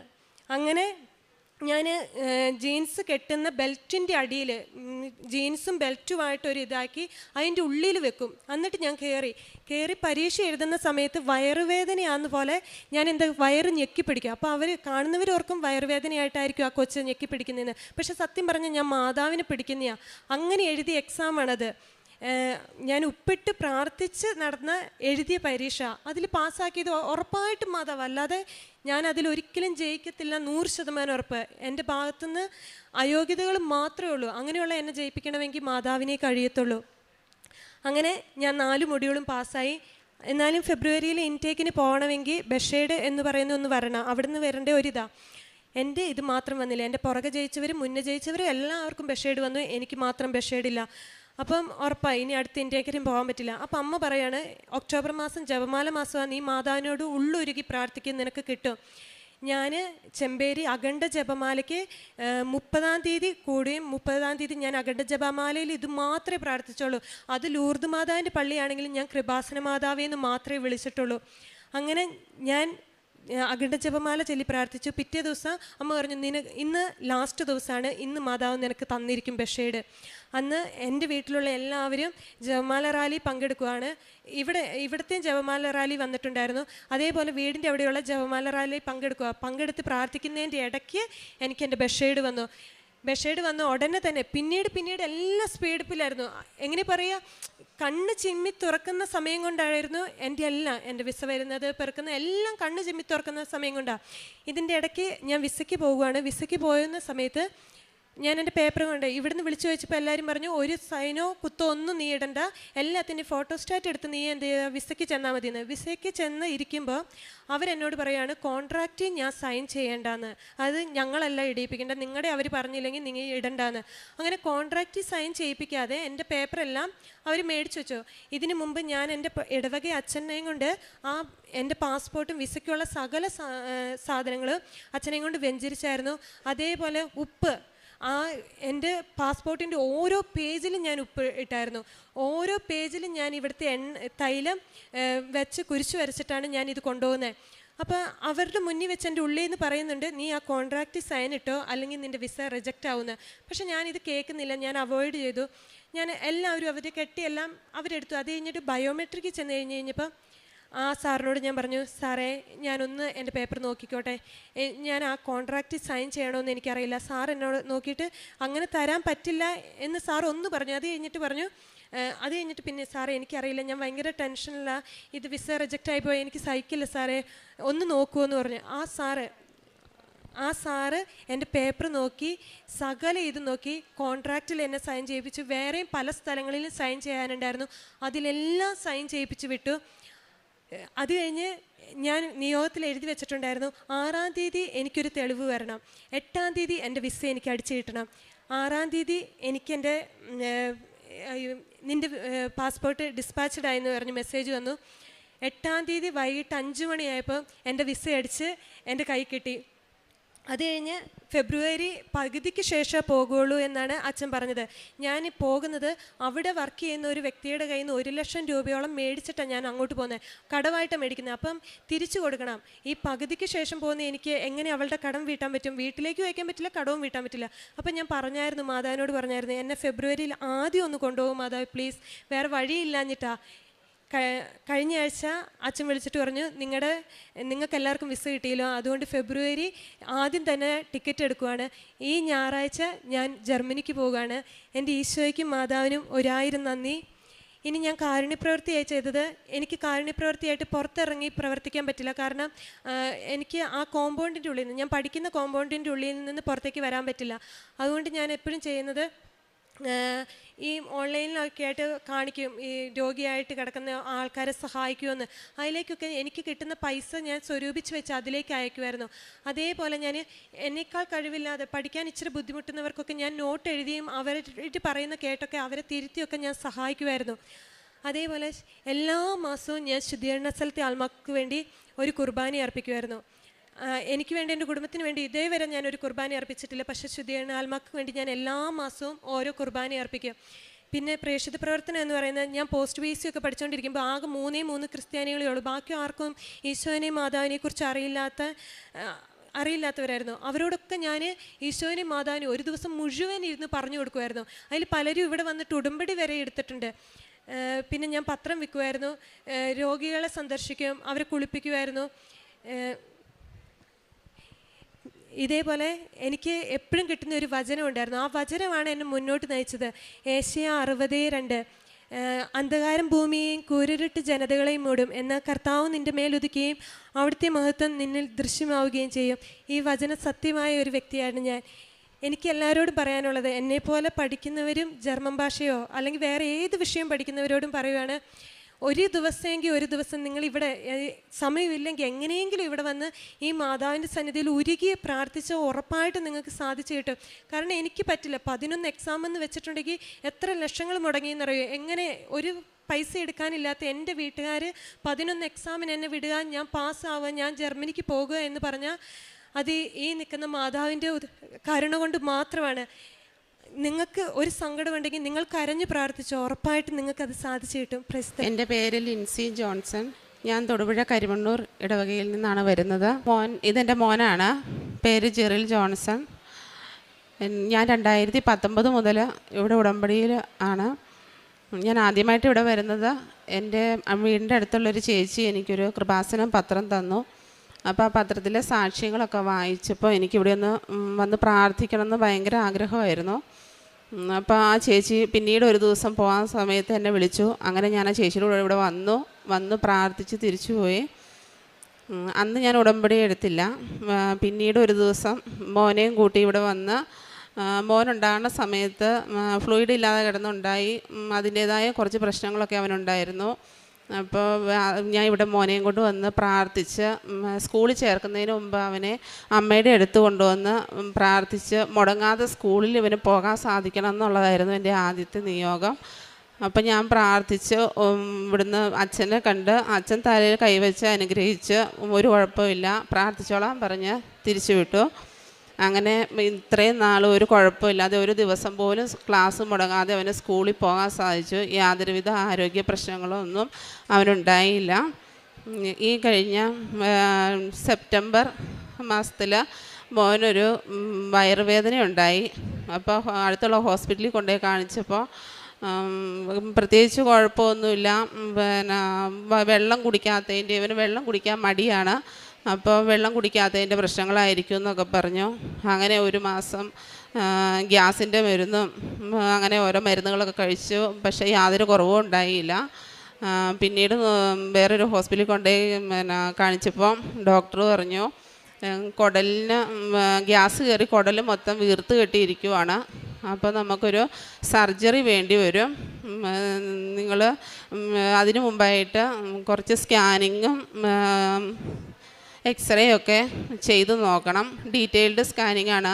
ഇപ്പം മരുന്ന് ഇഞ്ചെക്റ്റ് ചെയ്തിട്ടാണ് ചെയ്യുന്നത്. കുറേ സമയം എടുക്കും. അതിനായിട്ട് ബുക്ക് ചെയ്തിട്ട് പോകാൻ പറഞ്ഞു.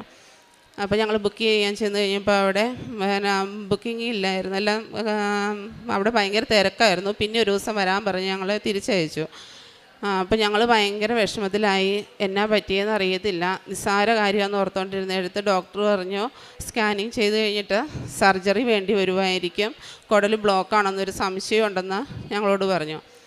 അതിൻ പ്രകാരം ഞങ്ങൾ അവിടെ സ്കാനിങ്ങിലുള്ളത് പിറ്റേ ദിവസം പോയി ബുക്ക് ചെയ്തിട്ട് ഞങ്ങൾ നേരെ ഇവിടെ വന്ന് ഉടമ്പടി പുതുക്കി ജോസഫ് അച്ഛനെ കണ്ട് തൈലം പൂശി ജോസഫ് അച്ഛൻ എൻ്റെ കയ്യിൽ കാശുരൂപം വെഞ്ചിരിച്ച് കൊടുത്ത് പ്രാർത്ഥിച്ചോളാൻ പറഞ്ഞു. സൈത്ത് പൂശി അവൻ്റെ വയറിൽ പൂശി അച്ഛൻ പ്രാർത്ഥിച്ചു. പേടിക്കണ്ടെന്ന് പറഞ്ഞ് ഞങ്ങൾ തിരിച്ചുപോയി. അതിന് ശേഷമാണ് ഞങ്ങൾ സ്കാനിങ്ങിന് പോയത്. അപ്പോൾ അച്ഛൻ സ്കാനിങ്ങിന് പോകുന്നതിന് മുമ്പ് തന്നെ അച്ഛൻ തൈലം പൂശി പ്രാർത്ഥിച്ചതിൻ്റെ പിറ്റേ ദിവസം തൊട്ട് മോൻ്റെ വയറ് ഗ്യാസ് കെട്ടി വീർത്തിരുന്ന വയറായിരുന്നു. ഒരു രീതിയിൽ എന്തൊക്കെ മരുന്ന് കഴിച്ചിട്ടും യാതൊരു മാറ്റവും ഇല്ലാതെ ഇരുന്നതാണ്. അത് അച്ഛൻ സൈത്ത് പൂശി പ്രാർത്ഥിച്ച് പിറ്റേ ദിവസം തൊട്ട് വയറ് നല്ലോണം ചുങ്ങാൻ തുടങ്ങി. ഞങ്ങൾ സ്കാനിങ്ങിന് ഡേറ്റ് എടുത്തത് കൊണ്ട് അവിടെ പോയി സ്കാൻ ചെയ്തു. അന്നേരം സ്കാൻ ചെയ്ത് അവിടുത്തെ കയറുന്നതിന് മുമ്പ് ഉപ്പിട്ട് അവിടെ പ്രാർത്ഥിച്ചിട്ടാണ് ഞങ്ങൾ കയറിയത്. ഡോക്ടറുടെ അടുത്ത് നിന്ന് തന്ന ആ റിപ്പോർട്ടിലും ഞങ്ങൾ ഉപ്പിട്ട് പ്രാർത്ഥിച്ചിട്ടാണ് അവിടെ സ്കാനിങ്ങിന് കൊടുത്തത്. അപ്പോൾ അവിടെ കയറി കഴിഞ്ഞപ്പം അവിടെ ഇവന് ഭയങ്കര പേടിയായിരുന്നു. എക്സ്റേ എടുക്കുമ്പോഴൊക്കെ ഭയങ്കര കരച്ചിലായിരുന്നു. ഇവൻ ഒരു രീതിയിൽ അടങ്ങി കിടക്കില്ലായിരുന്നു പേടിച്ചിട്ട്. അപ്പോൾ അവിടെ ഉണ്ടായിരുന്ന ചേച്ചി എന്നോട് പറഞ്ഞു, ഞാൻ ചോദിച്ചു ചേച്ചി ഞാൻ ഇവൻ്റെ കയ്യിലൊരു കാശ് രൂപം കൊടുത്തോട്ടെ, ഇവന് ഭയങ്കര പേടിയാന്ന് പറഞ്ഞു. അപ്പോൾ ആ ചേച്ചി പറഞ്ഞു അതിനെന്താ മോളെ, ഞാനും കൃപാസനത്തിൽ പോകുന്ന ആളാണ്, ധൈര്യമായിട്ട് കൊടുത്തു, ഒരു കുഴപ്പം വരികയില്ല, പ്രാർത്ഥിച്ചോളാൻ പറഞ്ഞു. അങ്ങനെ ഞങ്ങൾ സ്കാനിങ് കഴിഞ്ഞു. അന്ന് ഡോക്ടറെ കാണാൻ പറ്റിയില്ല. 2 ദിവസം കഴിഞ്ഞിട്ട് ഞങ്ങൾക്ക് ഡോക്ടറെ കാണാൻ വേണ്ടി ഞങ്ങൾ അപ്പോയിൻമെൻ്റ് എടുത്തു. അപ്പോൾ ഞങ്ങളോട് ഇനി ചെല്ലുന്ന ദിവസം സ്കാനിങ്ങിൻ്റെ റിപ്പോർട്ട് നോക്കിയിട്ട് ഓപ്പറേഷൻ എന്നുള്ള രീതിയിൽ ഞങ്ങളോട് പറഞ്ഞു വിട്ടതായിരുന്നു. ഞങ്ങൾ പിറ്റേ ദിവസം സ്കാനിങ് റിപ്പോർട്ടും മേടിച്ച് ഡോക്ടറെ പോയി കണ്ടു. ഡോക്ടറെ കാണുന്നതിന് മുമ്പും അവിടെ ഉപ്പിട്ട് പ്രാർത്ഥിച്ചു. റിപ്പോർട്ട് കണ്ടു കഴിഞ്ഞപ്പോൾ ഡോക്ടർ പറഞ്ഞു ഇതിൻ്റെ അകത്തൊന്നും കാണാനില്ല, എന്ത് അത്ഭുതമാണ് സംഭവിച്ചത്, നീ ഞങ്ങളെ പേടിപ്പിച്ചതായിരുന്നല്ലോടാ, ഇതിൻ്റെ അകത്തിപ്പോൾ ഒന്നുമില്ലല്ലോടാ, ഗ്യാസിൻ്റെ ചെറിയ പ്രശ്നം മാത്രമേ കാണാനുള്ളൂ, അതും ഇപ്പോൾ വയറ് നോർമലായി, ഒന്നും കാണാനില്ല എന്ന് പറഞ്ഞു. അങ്ങനെ മോന് മാതാവ് ഈശോ വഴി പൂർണ്ണ സൗഖ്യം നേടിത്തന്നു.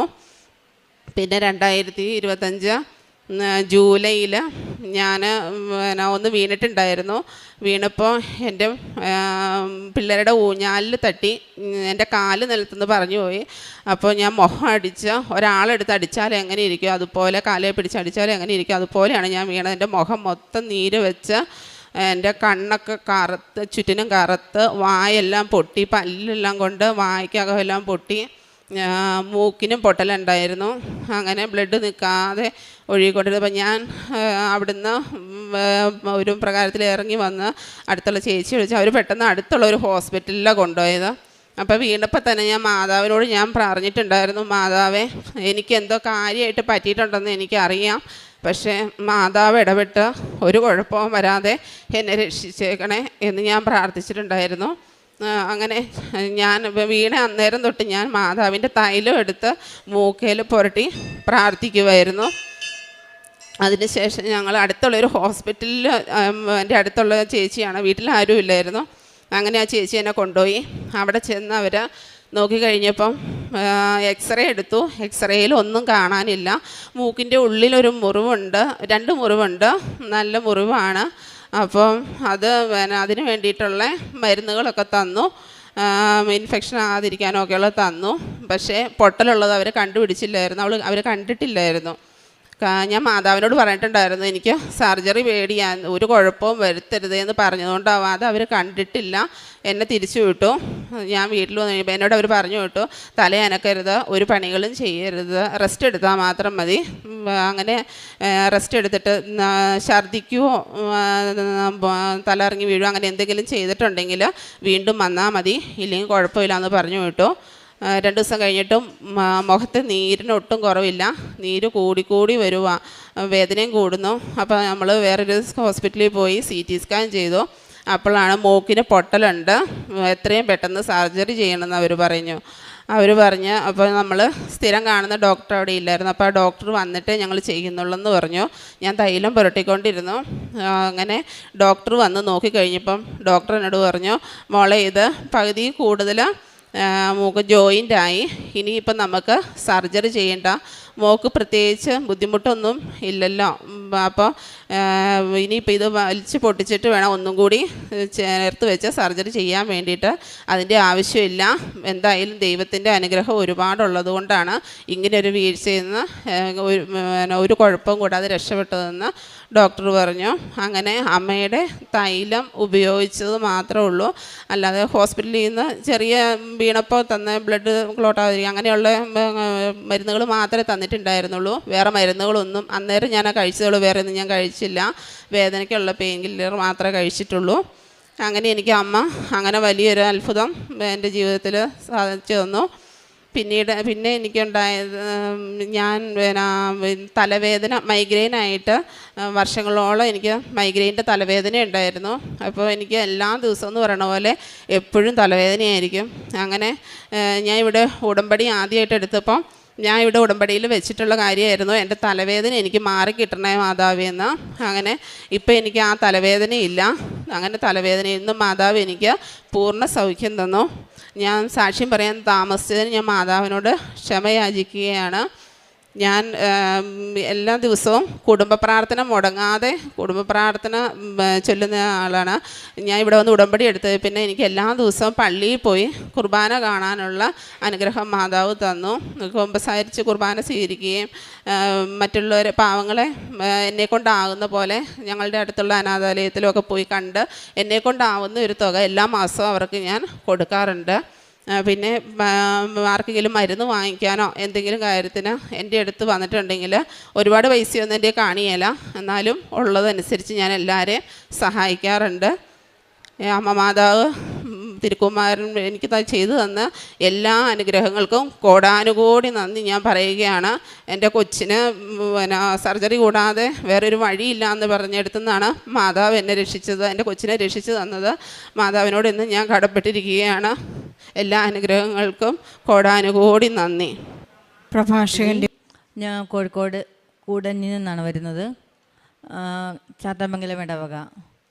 ഞാൻ ആദ്യമായിട്ട് ഇവിടെ ഉടമ്പടി കൃപാസനത്തിലേക്ക് കടന്നു വന്നത് 2019 ജീവിതത്തിൽ ഒത്തിരിയേറെ സാമ്പത്തിക പ്രതിസന്ധി നേരിട്ട സമയത്ത്, ജപ്തി നടപടി നേരിടുന്ന സമയത്താണ് ഇവിടെ കടന്നു വന്നത്. അന്ന് ഉടമ്പടി എടുക്കാനായിട്ടല്ല വന്നത്, ഒന്ന് പ്രാർത്ഥിക്കാനായിട്ടാണ് വന്നത്. പക്ഷേ എൻ്റെ കൂടെ വന്നവരെല്ലാവരും ഉടമ്പടി എടുക്കുന്നത് കണ്ടപ്പോൾ ഞാനും ഉടമ്പടി എടുത്ത് പ്രാർത്ഥിച്ചു.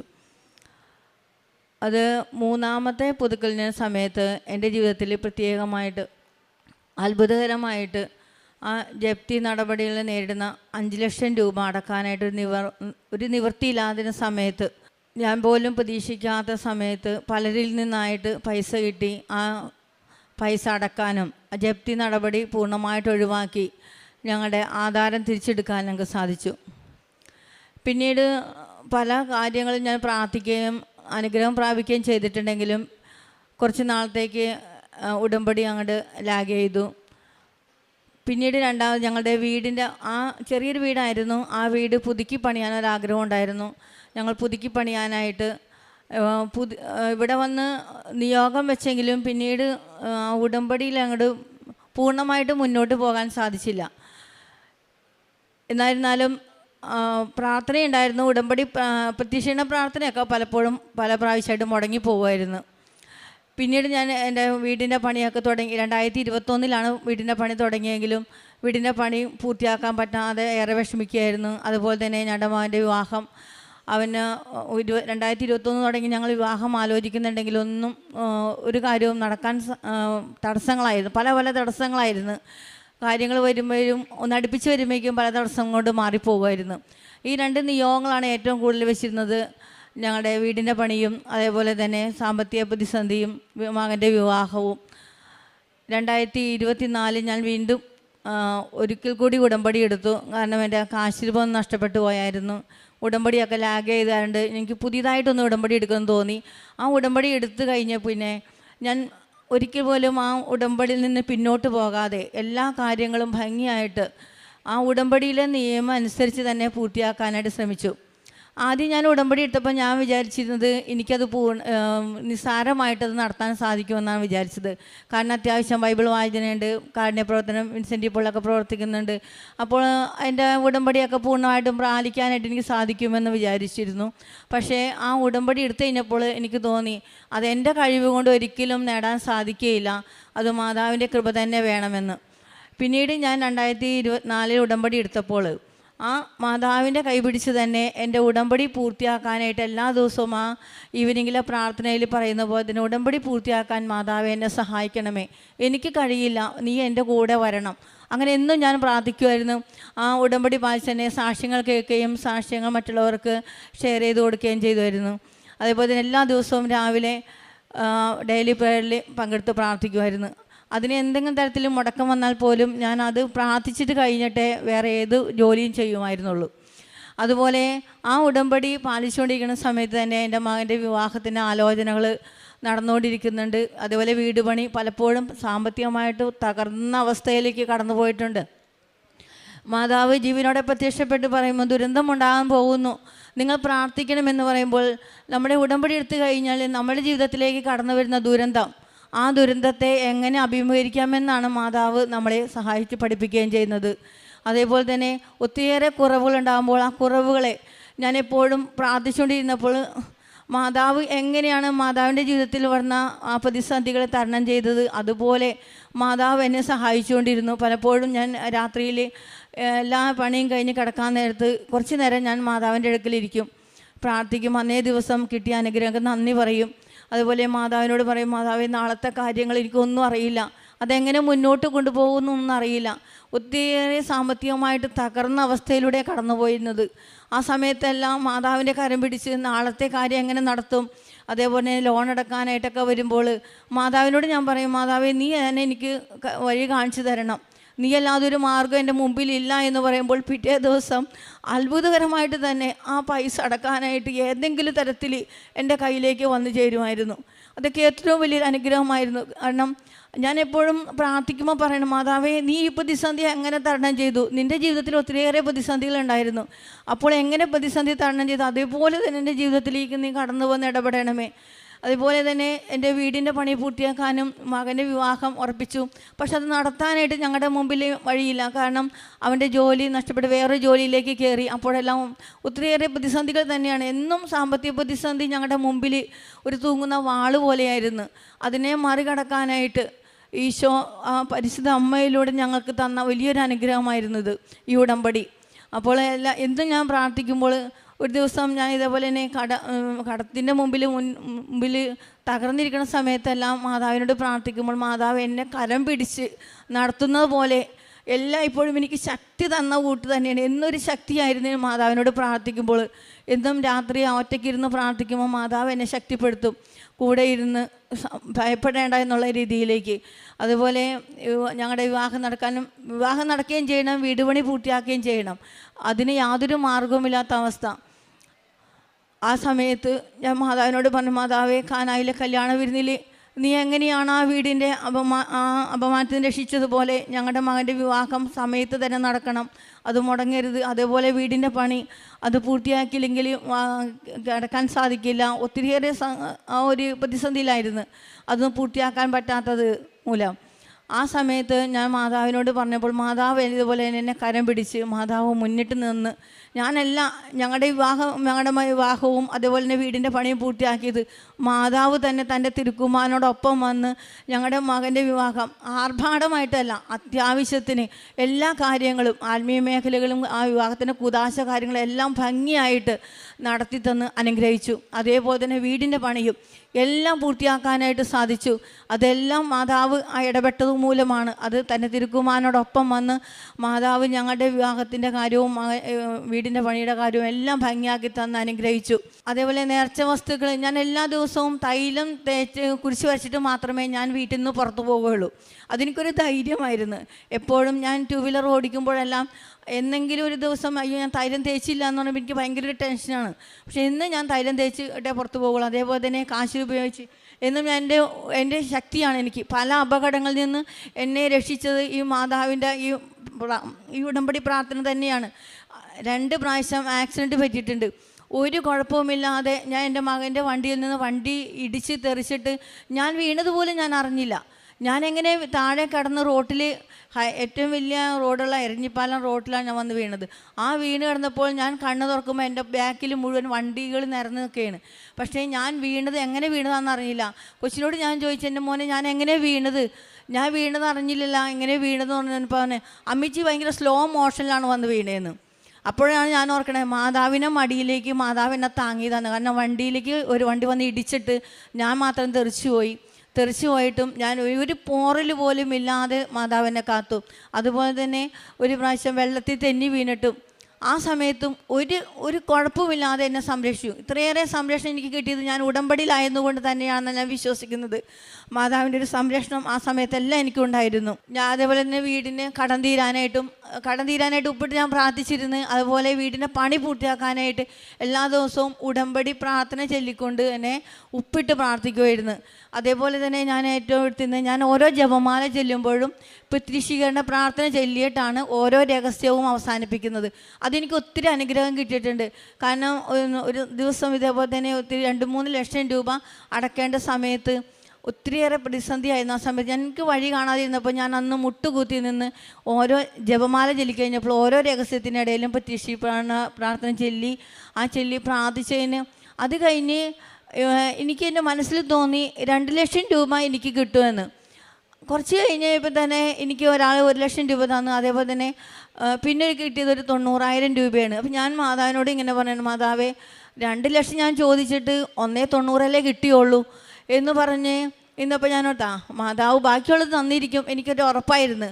അത് കഴിഞ്ഞ് വൈകുന്നേരമായപ്പോൾ തന്നെ എൻ്റെ ഒരു ആങ്ങളുടെ മോള് എനിക്കൊരു 10,000 രൂപ ഇട്ട് തന്നുകൊണ്ട്, ആൻറ്റി ഞാനൊരു 10,000 രൂപ ഇട്ട് തന്നിട്ടുണ്ടെന്ന്. അപ്പോൾ ഞാൻ ചോദിച്ച 2 ലക്ഷം രൂപ ആ വൈകുന്നേരത്തിനുള്ളിൽ തന്നെ തന്നു. ഞാൻ ഓടി വന്ന് മാതാവിൻ്റെ മുമ്പിൽ മുട്ടുകുത്തി നന്ദി പറയുകയും ചെയ്തത്. മാതാവ് നീ എന്നെ എത്രമാത്രം കരുതുന്നുണ്ടെന്ന്, എൻ്റെ സങ്കടങ്ങളിൽ എപ്പോഴും എൻ്റെ കൂടെ ഉണ്ടെന്ന് ഞാൻ അറിയുന്നത് ഈ മാതാവിനോട് പ്രാർത്ഥിച്ച് ആ ശക്തി കിട്ടുമ്പോഴാണ്.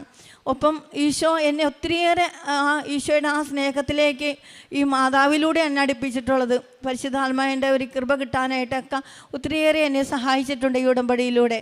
അതുപോലെ കാരുണ്യ പ്രവർത്തനങ്ങളാണെങ്കിൽ ഞാൻ അമ്മച്ചിമാരെയൊക്കെ കുളിപ്പിക്കാൻ പോകുന്നു ഒരു അനാഥാലയത്തിൽ. അതുപോലെ ഞാനിന്ന് പ്രാർത്ഥിക്കും, ഇന്ന് എനിക്ക് 2-3 അമ്മച്ചിമാരെയൊക്കെ കുളിപ്പിക്കാനായിട്ട് ചിലപ്പോൾ ആഴ്ചയിൽ ഒരു ദിവസമേ പോകുള്ളൂ. പക്ഷേ അപ്പം ഞാനൊരു ദിവസം ഇതേപോലെ പ്രാർത്ഥിച്ചു, ഇന്ന് എനിക്ക് 2-3 അമ്മച്ചിമാരെ കൂടി കുളിപ്പിക്കാൻ പറ്റണേ, ഒരു 6 അമ്മച്ചിമാരെ എനിക്ക് കുളിപ്പിക്കാൻ പറ്റണേന്ന്. അതുപോലെ തന്നെ അന്ന് 6 അമ്മച്ചിമാരല്ല 8 അമ്മച്ചിമാരെ കുളിപ്പിക്കാൻ പറ്റിയായിരുന്നു. അത് കിടപ്പായ രോഗികളാണ്. അപ്പോൾ വേഗം കുളിപ്പിക്കാനായിട്ട് സാധിച്ചു. ഒരാൾ സഹായിക്കാനുണ്ടായിരുന്നു. അതുപോലെ തന്നെ എല്ലാ ആഴ്ചയിലും പോയി 3 അമ്മച്ചിമാരെ കുളിപ്പിക്കാനായിട്ട് ആ അമ്മച്ചിമാരുടെ സ്നേഹവും കരുതലും, അതേപോലെ തന്നെ വിവാഹത്തിന് മുമ്പായിട്ട് അമ്മച്ചിമാരുടെ അടുത്ത് എൻ്റെ മോനെ കൊണ്ടുപോയി അവരുടെ ഒരു അനുഗ്രഹം കിട്ടാനായിട്ടും എനിക്ക് ഇതിലൂടെ സാധിച്ചിട്ടുണ്ട്. അതുപോലെ ഫുഡ് കൊടുക്കാനായിട്ടാണെങ്കിലും അംഗവൈകല്യമുള്ള കുറച്ച് പേര് താമസിക്കുന്ന ഒരു ഭവനമുണ്ട്. അവിടെയെല്ലാം ഇടയ്ക്ക് കൊണ്ടുവന്ന് ഫുഡ് കൊടുക്കാനും, പിന്നെ മറ്റുള്ളവരെ ആരായാലും സഹായവശനം ആര് വന്നു കഴിഞ്ഞാലും അവരെ സഹായിക്കാനായിട്ട്, സാമ്പത്തികമായിട്ടാണെങ്കിലും ആരോഗ്യപരമായിട്ടാണെങ്കിലും സഹായിക്കാനായിട്ട് ഈ ഉടമ്പടിയിലൂടെയാണ് എനിക്ക് അതിനൊരു ശക്തി ലഭിച്ചത്. മാതാവാണ് എൻ്റെ കൂടെ നടന്നത്, അതിനുവേണ്ടി ശക്തി തന്നത്. മാതാവ് എങ്ങനെയാണ് ഞാൻ ഇങ്ങനെ പ്രാർത്ഥിക്കാറ്, മാതാവേ നീ തിടുക്കത്തിൽ പോയി എലീശാമയെ സന്ദർശിച്ച് അവരെ ശുശ്രൂഷിച്ചതുപോലെ തന്നെ ആ ഒരു തീഷ്ണതയോടുകൂടി എനിക്ക് അമ്മച്ചിമാരെ കുളിപ്പിക്കാനും അതുപോലെ മറ്റുള്ളവരെ സഹായിക്കാനായിട്ടുള്ള കൃപ തരണമേന്നാണ് ഞാൻ എപ്പോഴും പ്രാർത്ഥിക്കാറുള്ളത്. ദൈവമേ, എനിക്ക് തന്ന എല്ലാ അനുഗ്രഹങ്ങൾക്കും ദൈവത്തെ ഞാൻ മഹത്വപ്പെടുത്തുന്നു. ഞാൻ ഓരോ പ്രാവശ്യവും ദൈവത്തെ മഹത്വപ്പെടുത്തുമ്പോഴും എല്ലാം ആ മാതാവിനും കിട്ടുന്ന ഒരു നന്ദിയായിട്ട് മാതാവിനും നന്ദി. ഈശോയെ ആരാധന, ഈശോയെ സ്തോത്രം, ഈശോയെ മഹത്വം. കഴിഞ്ഞ 4 വർഷത്തിനിടയിലും 3 കമ്പനി മാറിയ വ്യക്തിയാണ് ഞാൻ. ഇതുകൊണ്ട് തന്നെ നല്ല ഒരു സാമ്പത്തിക സാമ്പത്തിക പ്രോബ്ലം ഉണ്ടായിരുന്നതിന് കാരണം ഞങ്ങളുടെ വീടിൻ്റെ കാര്യവും എൻ്റെ കല്യാണത്തിൻ്റെ കാര്യമൊക്കെ അവതാളത്തിലായിരുന്നു. അമ്മച്ചിയുടെ ഈ ഒരു ഭക്തി കാരണം മാത്രമാണ് ഞങ്ങളുടെ ഇതൊക്കെ ഒരു നിലയിലെത്തിയത്. കഴിഞ്ഞ 21-ാം തീയതി ആയിരുന്നു ഞങ്ങളുടെ കല്യാണം. എൻ്റെ വൈഫ് വരാനിരിക്കണമായിരുന്നു. അവൾക്ക് പനി ആയതുകൊണ്ട് വരാൻ ഇന്ന് സാധിച്ചില്ല. യേശു മാതാവിനെ ഒത്തിരി. എൻ്റെ പേര് അനഘ മാർട്ടിൻ. ഇതെൻ്റെ അമ്മ മേരി ഗ്ലാഡീസ്. ഞാൻ ചേർത്തല ഒറ്റമശ്ശേരി സെൻറ്റ് ജോസഫ് ഇടവക അംഗമാണ്. പരിശുദ്ധ അമ്മ ജീവനോടെ പ്രത്യക്ഷപ്പെട്ട ഈ അൾത്താരയിൽ നിന്ന് സാക്ഷ്യം പറയാനായിട്ട് എൻ്റെ ജീവിതത്തെ ഇത്രയും അനുഗ്രഹിച്ചു കൊണ്ടിരിക്കുന്ന ഈശോയ്ക്കും മാതാവിനും എത്ര നന്ദി പറഞ്ഞാലും മതിയാവില്ല. ഞാൻ ആദ്യമായിട്ട് ഉടമ്പടി എടുത്തത് 2024 മാർച്ച് 7-ാം തീയതിയാണ്. ഞാൻ ജർമ്മൻ പഠിക്കുന്നുണ്ടായിരുന്നു. അപ്പം ഞാൻ ആദ്യമായിട്ട് 2023 നവംബറിൽ പോയി എക്സാം എഴുതിയിരുന്നു പൂനെയിൽ. പക്ഷേ ഒന്നും കിട്ടിയില്ല. അവിടെ പോയി അത്യാവശ്യം കുറേ കാശ് മുടക്കിയാണ് അവിടെ പോയി എഴുതിയത്. പക്ഷേ ഒന്നും കിട്ടിയില്ല. വളരെ നിരാശയായിരുന്നു. അത് കഴിഞ്ഞപ്പോൾ പിന്നെ എക്സാം എഴുതണമെങ്കിൽ അപ്പോൾ എല്ലാവരും പറഞ്ഞെങ്കിൽ പോയി ഉടമ്പടി എടുക്ക്, കൃപാസനത്തിൽ ഉടമ്പടി എടുക്ക്. കാര്യം ഞങ്ങളിവിടെ അടുത്തുള്ളതാണ്, ഇവിടെ ഇടക്കിടക്ക് വരാറുള്ളതാണ്. പക്ഷേ ഇതുവരെയായിട്ട് ഉടമ്പടി എടുത്തിട്ടില്ല. പിന്നെ അതുമാത്രമല്ല, ഉടമ്പടി എടുക്കാൻ പറഞ്ഞപ്പോൾ എനിക്ക് മടിയാണ്. എനിക്ക് 5:30 എന്ന് പറയുന്ന സമയം ഞാൻ എൻ്റെ ജീവിതത്തിൽ കണ്ടിട്ടില്ല. കാര്യം 8 മണി 9 മണിക്ക് എണീക്കുന്ന ആളാണ് ഞാൻ.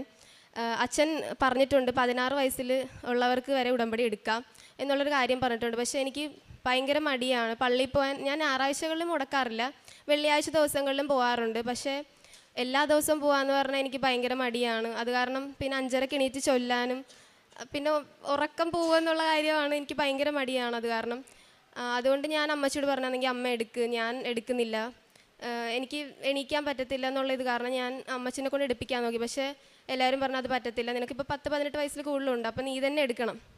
അങ്ങനെ ഞാൻ ഒരു ഇതില്ലാതെ പിന്നെ ഞാൻ വന്ന് എടുത്ത്. കാര്യം മാതാവിനെ നമുക്ക് വിശ്വാസമുള്ളതുകൊണ്ട് തന്നെ ഞാൻ വന്ന് എടുത്ത്. അങ്ങനെ ഞാൻ ഉടമ്പടി എടുക്കാമെന്ന് തീരുമാനിച്ചപ്പോൾ തന്നെ ഞാൻ സ്വന്തമായിട്ട് മെയിൽ വെച്ച് എനിക്ക് ട്രിവാൻഡ്രത്ത് ഡേറ്റ് കിട്ടി. അങ്ങനെ ഞാൻ പരീക്ഷ എഴുതുന്നതിന് മുമ്പ് ഞാൻ ഇവിടെ വന്ന് ഉടമ്പടി എടുത്ത് അങ്ങനെ ഞാൻ പോയി എക്സാം എഴുതി എനിക്ക് ഒരു മൊഡ്യൂൾ മാത്രമേ കിട്ടിയുള്ളൂ. അങ്ങനെ ഒരു മൊഡ്യൂൾ, അപ്പോൾ ഞാൻ ഓക്കെ ഒരു മൊഡ്യൂൾ കിട്ടിയല്ലോ എന്ന് ഓർത്തിട്ട് അങ്ങനെ ഞാൻ പിന്നെ വെയിറ്റ് ചെയ്ത് പിന്നെ മെയിൽ അയക്കാനുള്ള അവസരം കിട്ടിയപ്പോൾ ഞാൻ അയച്ച്. അതിലും മാതാവിൻ്റെ അനുഗ്രഹത്താൽ എനിക്ക് സ്വന്തമായിട്ട് ഞാൻ അയച്ച് എനിക്ക് ഡേറ്റ് കിട്ടി. ഞാൻ പിന്നെയും ആദ്യം ഞാൻ എഴുതിയത് ഷ്രൈബനാണ്, അതായത് റൈറ്റിങ്. പിന്നെ അത് കഴിഞ്ഞ് ഞാൻ റീഡിങ് എഴുതി. അങ്ങനെ അതിലും മാതാവിൻ്റെ അനുഗ്രഹത്താൽ റിസൾട്ട് വന്നപ്പോൾ ഞാൻ പാസ്സായി. അത് കഴിഞ്ഞ് പിന്നെ 3-ാം തവണ ആയപ്പോൾ മെയിൽ അയച്ചിട്ട് എനിക്ക് കിട്ടിയില്ല. അപ്പോൾ എനിക്ക് മനസ്സിലായി ഇനി അവർ തരാൻ സാധ്യത കുറവാണ്. അങ്ങനെ ഞാനൊരു ഏജൻസിനെ കണ്ടെത്തി. അവർ മെയിൽ അയച്ചിട്ട് മാതാവിൻ്റെ അനുഗ്രഹത്താൽ എനിക്ക് കിട്ടി, അവിടെ ഡേറ്റ് കിട്ടി. അപ്പോൾ ഞാൻ 3-ാമത് എടുത്തപ്പോൾ ഞാൻ ബാക്കിയുള്ള ഹിയറിങ്ങും സ്പീക്കിങ്ങും കൂടി ഞാൻ രണ്ടും കൂടി എടുത്തപ്പം അപ്പോൾ എനിക്ക് ടെൻഷൻ ഉണ്ടായിരുന്നു. പക്ഷെ എന്നാലും സമയം പോവുകയാണല്ലോ എന്ന് ഓർത്ത് ഞാൻ രണ്ടും കൂടി എടുത്ത് അവിടെ എക്സാമിന് ചെന്നപ്പോൾ എല്ലാവരും അവിടെ ഇറങ്ങിയ പിള്ളേർ പറഞ്ഞ് പുതിയ ടോപ്പിക്കാണ് വന്നിരിക്കുന്നത്. അപ്പോൾ എനിക്ക് പഴയ ടോപ്പിക്ക് തന്നെ എനിക്ക് പേടിയാണ്. നമ്മുടെ വേറൊരു ഭാഷ ആയതുകൊണ്ട് പൊതുവേ ഒരു പേടിയാണ്. എനിക്ക് സ്പീക്കിങ് ഭയങ്കര ഇച്ചിരി പേടിയുള്ള ആളാണ്. അപ്പോൾ ഞാൻ മാതാവിനോട് പറഞ്ഞു, മാതാവേ നീ തന്നെ എന്നെ വന്ന് അനുഗ്രഹിക്കണം, നീ തന്നെ എക്സാം ഹാളിൽ വന്ന് എന്നെ ജയിപ്പിക്കണം. ഞാൻ എപ്പോൾ പോയാലും ഉടമ്പടി ഉപ്പ് സേവിച്ച് തേനും സേവിച്ചിട്ടാണ് പോകുന്നത്. കാശുരൂപം കൈ കൊണ്ടുപോകാറുണ്ട്, തൈലം പൂശിയിട്ടാണ് ഞാൻ എപ്പോഴും എക്സാമിന് പോകാറുള്ളത്. അങ്ങനെ പക്ഷെ അവിടെ എല്ലാം കയറ്റത്തില്ല, അവർ ഉടമ്പടി കാശുരൂപം അങ്ങനെ അങ്ങനെയൊന്നും കയറ്റത്തില്ല. അവസാനത്തെ എക്സാമിന് പോയപ്പോൾ അവർ ഭയങ്കര സ്ട്രിക്റ്റ് ആയിരുന്നു. അവിടെ എന്തോ ആരോ കള്ളത്തരം കാണിച്ചെന്ന് അങ്ങനെയൊക്കെ പറഞ്ഞ് അവർ എല്ലാം മേടിച്ച് വെച്ചു. പക്ഷേ എൻ്റെ കാശുരൂപം ഞാൻ അവർക്ക് കൊടുത്തില്ല. ഞാനത് ഒളിപ്പിച്ച് എൻ്റെ പോക്കറ്റിൽ വെച്ച് എല്ലാ പ്രാവശ്യം ഞാൻ പോക്കറ്റിൽ വെച്ചിട്ടാണ് പോയിക്കൊണ്ടിരുന്നത്. അങ്ങനെ ഞാൻ എക്സാം ഹാളിൽ കയറി. എക്സാം ഹിയറിങ് കഴിഞ്ഞപ്പോൾ എനിക്ക് മനസ്സിലായി ഇതെനിക്ക് കിട്ടുമായിരിക്കും, ഞാൻ എങ്ങനെയെങ്കിലും ജയിക്കുമെന്നുള്ള ഉറപ്പുണ്ടായിരുന്നു. അത് കഴിഞ്ഞ് സ്പീക്കിംഗ് കഴിഞ്ഞപ്പോൾ സ്പീക്കിങ്ങിന് ഞാൻ ചെന്നപ്പോൾ അവിടെ പേപ്പർ തരും. അത് തന്നപ്പോൾ ഞാൻ നോക്കുമ്പോൾ എനിക്ക് ആദ്യത്തെ പ്രാവശ്യം ഞാൻ സ്പീക്കിംഗ് എഴുതിയപ്പോൾ കിട്ടിയ സെയിം ക്വസ്റ്റ്യൻ തന്നെ എനിക്ക് വന്നത്. അത് ഭയങ്കര ഒരു ഇതായിരുന്നു. അതെനിക്കറിയാം, ആദ്യത്തെ ടോപ്പിക്ക് എനിക്കറിയാം. പിന്നെ അത് കഴിഞ്ഞ് ഡിസ്കഷൻ എനിക്ക് ഇച്ചിരി പാടാം. അപ്പോൾ ഞാൻ പറഞ്ഞു, മാതാവ് എനിക്കിത് ഇച്ചിരി പാടാണ്, എനിക്കത് വിശദീകരിച്ച് പറയാൻ എനിക്കറിയത്തില്ല, നീ തന്നെ എന്നെ സഹായിക്കണം. അങ്ങനെ ഞാൻ എക്സാം ഹാളിൽ കയറി. അപ്പോൾ ഇങ്ങനെ ആൾക്കാർ പറഞ്ഞിട്ടുണ്ട് ഈ നീല കളറിൽ ഉടുപ്പ് ഇട്ടുണ്ട് വരും. പക്ഷെ ഞാൻ അങ്ങനെയൊന്നും പറഞ്ഞില്ലായിരുന്നു. പക്ഷേ എൻ്റെ ഓർമ്മ ശരിയാണെങ്കിൽ അന്ന് അവിടെ ഇരുന്ന ആ എക്സാമിനർ ഒരു ബ്ലൂ ചുരിദാറായിരുന്നു ഇട്ടിരുന്നത്. അങ്ങനെ ഞാൻ എക്സാം എഴുതി കഴിഞ്ഞ് പുറത്തിറങ്ങിയപ്പോൾ എൻ്റെ കൂടെ ഉണ്ടായിരുന്നൊരു കൊച്ചു അവൾ പറഞ്ഞിട്ട് നമ്മൾ തോക്കുമെന്ന് തോന്നണ്, ഇച്ചിരി ടഫായിരുന്നില്ലേ എന്നൊക്കെ പറഞ്ഞു. പക്ഷേ എനിക്കെന്നാലും മാതാവ് ജയിപ്പിക്കും അങ്ങനെ ഒരു ഇതുണ്ടായിരുന്നു. പക്ഷേ ഇവളിങ്ങനെ പറഞ്ഞിട്ടപ്പോൾ ഞാൻ കുറച്ച് ഡൗൺ ആയി. അങ്ങനെ കുറച്ച് പേരുടെയൊക്കെ നമ്പർ എൻ്റെ ഫ്രണ്ട്സിന് ഞാൻ അവിടെ വെച്ച് കണ്ടായിരുന്നു, അവർ എഴുതാൻ വന്നിട്ടുണ്ടായിരുന്നു. അങ്ങനെ അവരുടെയും പിന്നെ അവിടെ വന്ന 2-3 പിള്ളേരുടെയൊക്കെ നമ്പർ ഞാൻ വാങ്ങിക്കൊണ്ട് പോയായിരുന്നു. അങ്ങനെ റിസൾട്ട് വന്നപ്പോൾ ഇവരെയൊക്കെ ഞാൻ വിളിച്ച് ചോദിച്ചു. പക്ഷേ അവർക്ക് ആർക്കും കിട്ടിയില്ല, പക്ഷേ എനിക്ക് കിട്ടി. രണ്ടും എനിക്ക് കിട്ടി. എനിക്ക് ഏറ്റവും കൂടുതൽ മാർക്ക് എനിക്ക് സ്പീക്കിങ്ങിനായിരുന്നു. എനിക്ക് തന്നെ ഭയങ്കര അത്ഭുതമായിപ്പോയി. അത് മാതാവ് ചെയ്തു തന്ന അത്ഭുതം തന്നെയാണ്. അത് കഴിഞ്ഞ് പിന്നെ മാതാവിൻ്റെ അനുഗ്രഹത്താൽ ഞാൻ FSTക്ക് സ്വന്തമായിട്ട് അപ്ലൈ ചെയ്ത് എനിക്ക് റെഡ് ക്രോസിൽ നിന്ന് കോൺട്രാക്റ്റ് വന്ന്. അതായത് ഞാൻ നവംബറിൽ എനിക്കെല്ലാം കിട്ടി. 2024 നവംബറിൽ ഞാൻ പാസ്സായി കഴിഞ്ഞ് എനിക്ക് ഫെബ്രുവരി ആയപ്പോൾ ഇൻ്റർവ്യൂ കഴിഞ്ഞ് മാർച്ച് ആയപ്പോൾ എനിക്ക് എൻ്റെ കോൺട്രാക്റ്റ് കിട്ടിക്കഴിഞ്ഞ് ഞാൻ ഉടമ്പടി ഉഴപ്പാൻ തുടങ്ങി. ഉറപ്പായിട്ടും അങ്ങനെയാണല്ലോ, നമ്മൾ കാര്യം നടന്നു കഴിയുമ്പോൾ കുറച്ചധികം ഉഴപ്പാൻ തുടങ്ങി. അങ്ങനെ ഞാൻ പള്ളിപ്പോക്കൽ പതിയെ നിർത്തി. പ്രാർത്ഥന ചൊല്ലണതിലും മടിയായി. അങ്ങനെ അപ്പോൾ ഇത് കിട്ടിക്കഴിഞ്ഞപ്പോൾ പിന്നെ VFSൽ ഡേറ്റ് എടുക്കാൻ വേണ്ടി അവർ പറഞ്ഞു 3:30 ആകുമ്പോഴാണ് ഇവർ ഓപ്പൺ ആക്കുന്നത്. രാവിലെ 3:30. അങ്ങനെ 5:30 എണീറ്റ് പ്രാർത്ഥന ചൊല്ലാൻ മടിയുള്ള ഞാൻ 3:30 അലാറം വെച്ച് എണീക്കാൻ തുടങ്ങി.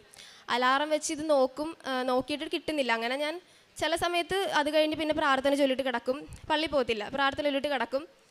ചില സമയത്ത് പ്രാർത്ഥന ചൊല്ലത്തില്ല. അങ്ങനെ പിന്നെ ഞാൻ ഉടമ്പടി പിന്നെ പുതുക്കിയിട്ടില്ല. ഞാൻ ആദ്യം വന്നെടുത്തിട്ട് പിന്നെ പുതുക്കിയിട്ടേ ഇല്ല. അങ്ങനെ എനിക്ക് ജൂണിലത്തേക്കാണ് അവരെനിക്ക് തന്നത്, ജൂൺ 1 അവിടെ ചെല്ലണമെന്നുള്ളതിൽ. അങ്ങനെ മാർച്ച് കഴിഞ്ഞ് ഏപ്രിൽ, മെയ്, ജൂണായിട്ട് ഒരു അനക്കവും. എനിക്ക് ഡേറ്റ് കിട്ടുന്നില്ല. ഞാൻ പല ഏജൻസിനെ കോൺടാക്ട് ചെയ്തിട്ടും ആരും ഡേറ്റ് എടുത്ത് കൊടുക്കുന്നതായിട്ട് ഒരു അറിവുമില്ല. അങ്ങനെ ഞാൻ ജൂൺ ആയപ്പോൾ ഒരു ഏജൻസിനെ കിട്ടി, അവർക്ക് കൊടുത്ത്. പക്ഷേ അവർ ചെറുതായിട്ടൊന്ന് പറ്റിച്ച്. പക്ഷേ മാതാവിൻ്റെ അനുഗ്രഹത്താൽ കൊടുത്ത പൈസ എനിക്ക് അങ്ങനെ തന്നെ തിരിച്ച് കിട്ടി. അത് കഴിഞ്ഞ് പിന്നെ വേറൊരു മുംബൈയിൽ ഡേറ്റ് എടുത്ത് കഴിഞ്ഞപ്പോൾ എല്ലാവരും പറഞ്ഞത് പക്ഷേ മുംബൈയിൽ പറ്റത്തില്ല. അങ്ങനെ ഞാൻ അവർക്ക് മെയിൽ അയച്ചപ്പോൾ അവർ പറഞ്ഞില്ല, ബാംഗ്ലൂരൊക്കെ പറ്റത്തുള്ളൂ, കേരളത്തിലുള്ളവർക്ക് ബാംഗ്ലൂരേ പറ്റുള്ളൂ, മുംബൈയിൽ പറ്റത്തില്ലെന്ന്.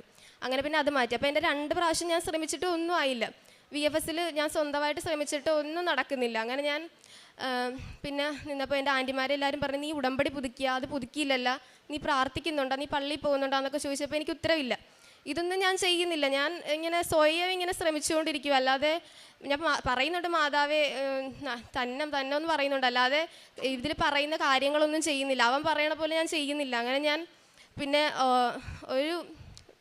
എല്ലാവരും ചോദിക്കുക, നീ പോകുന്നില്ലേ, കാര്യം പാസ്സായിട്ട് 1 വർഷം ആകാറായി, നീ പോകുന്നില്ലേ എന്ന് ചോദിച്ച് അവസാനം അപ്പം ഞാൻ ഒന്നും നടക്കുന്നില്ല. അങ്ങനെ എല്ലാവരും പറഞ്ഞെങ്കിൽ ഇപ്പോൾ ഉടമ്പടി പുതുക്കുക. അങ്ങനെ ഞാൻ ഓഗസ്റ്റ് മാസം 1-ാം തീയതി വന്ന് ഉടമ്പടി പുതുക്കി കഴിഞ്ഞപ്പോൾ കുറച്ചൊരു ആശ്വാസം, എന്തോ ശരിയാകുമെന്നുള്ളൊരിത്. അങ്ങനെ സെപ്റ്റംബർ 24-ാം തീയതി തോന്നുന്നു ഞാൻ വന്ന് അച്ഛനെ കണ്ട്. എല്ലാവരും പറഞ്ഞപ്പോൾ പോയി അച്ഛനെ കാണാം. അപ്പോൾ ഞാൻ ഓർത്ത് ഇനി എനിക്ക് പോകണ്ടെന്നാണെങ്കിലും എൻ്റെ വിധി, ചിലപ്പോൾ വിദേശത്തേക്ക് പോകാൻ പറ്റത്തില്ല, അങ്ങനെയുള്ള ഇതാണെന്ന് ഓർത്ത് ഞാൻ എന്തായാലും അച്ഛനെ വന്ന് കാണാമെന്ന് വിചാരിച്ചു. അങ്ങനെ ഞാൻ 24-ാം തീയതി വന്ന് അച്ഛനെ വന്ന് കണ്ട്.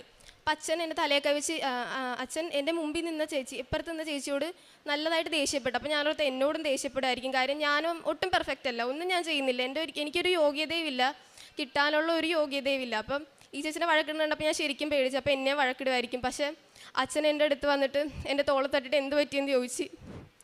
അപ്പം ഞാൻ പറഞ്ഞു, എനിക്ക് ഡേറ്റ് കിട്ടുന്നില്ല, കുറേ നാളെ ഞാൻ ശ്രമിക്കണം, എനിക്ക് ഡേറ്റ് കിട്ടുന്നില്ല എന്ന് പറഞ്ഞു.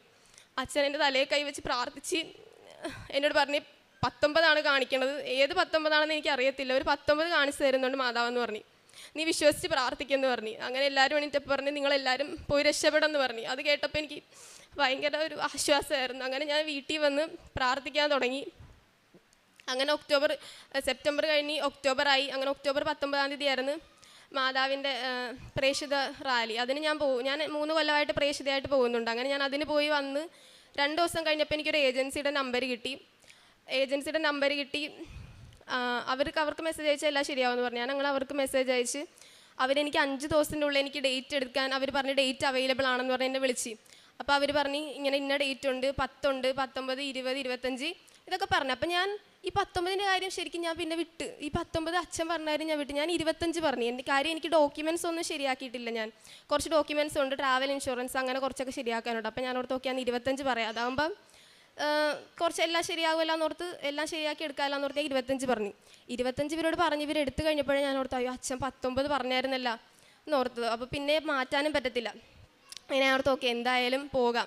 അങ്ങനെ ഞാൻ പോണതിന് മുമ്പ് ഞാൻ എൻ്റെ പാസ്പോർട്ടിലും ഫയലിലൊക്കെ ഞാൻ ഉടമ്പടി തൈലം പൂശി പ്രാർത്ഥിച്ച് ഞാൻ മാതാവിനോട് ഇതെനിക്ക് എന്തായാലും ശരിയാക്കി തന്നെ എന്ന് പറഞ്ഞ് ഞാൻ പ്രാർത്ഥിച്ച് അങ്ങനെ ഞാൻ അവിടെ ചെന്ന് കൊടുത്തു കഴിഞ്ഞ് കുറച്ച് ദിവസം കഴിഞ്ഞപ്പോൾ ഇങ്ങനെ എൻ്റെ കൂട്ടുകാരൊക്കെ പറഞ്ഞിട്ട് 1 വർഷം ആയില്ലേ നീ പാസ്സായിട്ട്, അപ്പോൾ റിജക്ഷൻ വരാൻ സാധ്യതയുണ്ട്, ഭയങ്കര പാടാണ് കിട്ടാൻ, റിജക്ഷൻ വന്ന കാര്യം 1 വർഷം ആയതുകൊണ്ട് അവർ റിജക്റ്റ് ചെയ്യാൻ സാധ്യതയുണ്ട്.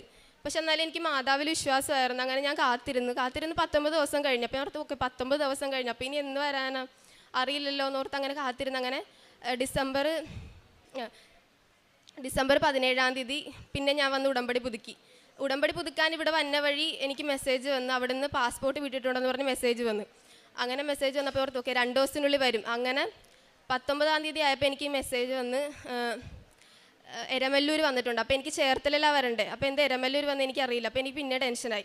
പക്ഷേ എൻ്റെ വീട്ടിൽ വന്ന് പാസ്പോർട്ട് അവിടെ നിന്ന് അവർ കൊണ്ടുവന്ന് എൻ്റെ വീട്ടിൽ കൊണ്ടുവന്ന് തന്ന് അത് തുറന്ന് നോക്കിയപ്പോൾ എനിക്ക് വിസ അടിച്ച് വന്നിട്ടുണ്ട്. കാര്യം എനിക്ക് ടെൻഷനായിരുന്നു, എനിക്ക് കിട്ടുക, കാര്യം റിജക്ഷൻ വരിക. പക്ഷേ എനിക്ക് മാതാവ് എനിക്ക് വിസ അടിച്ച് തന്ന്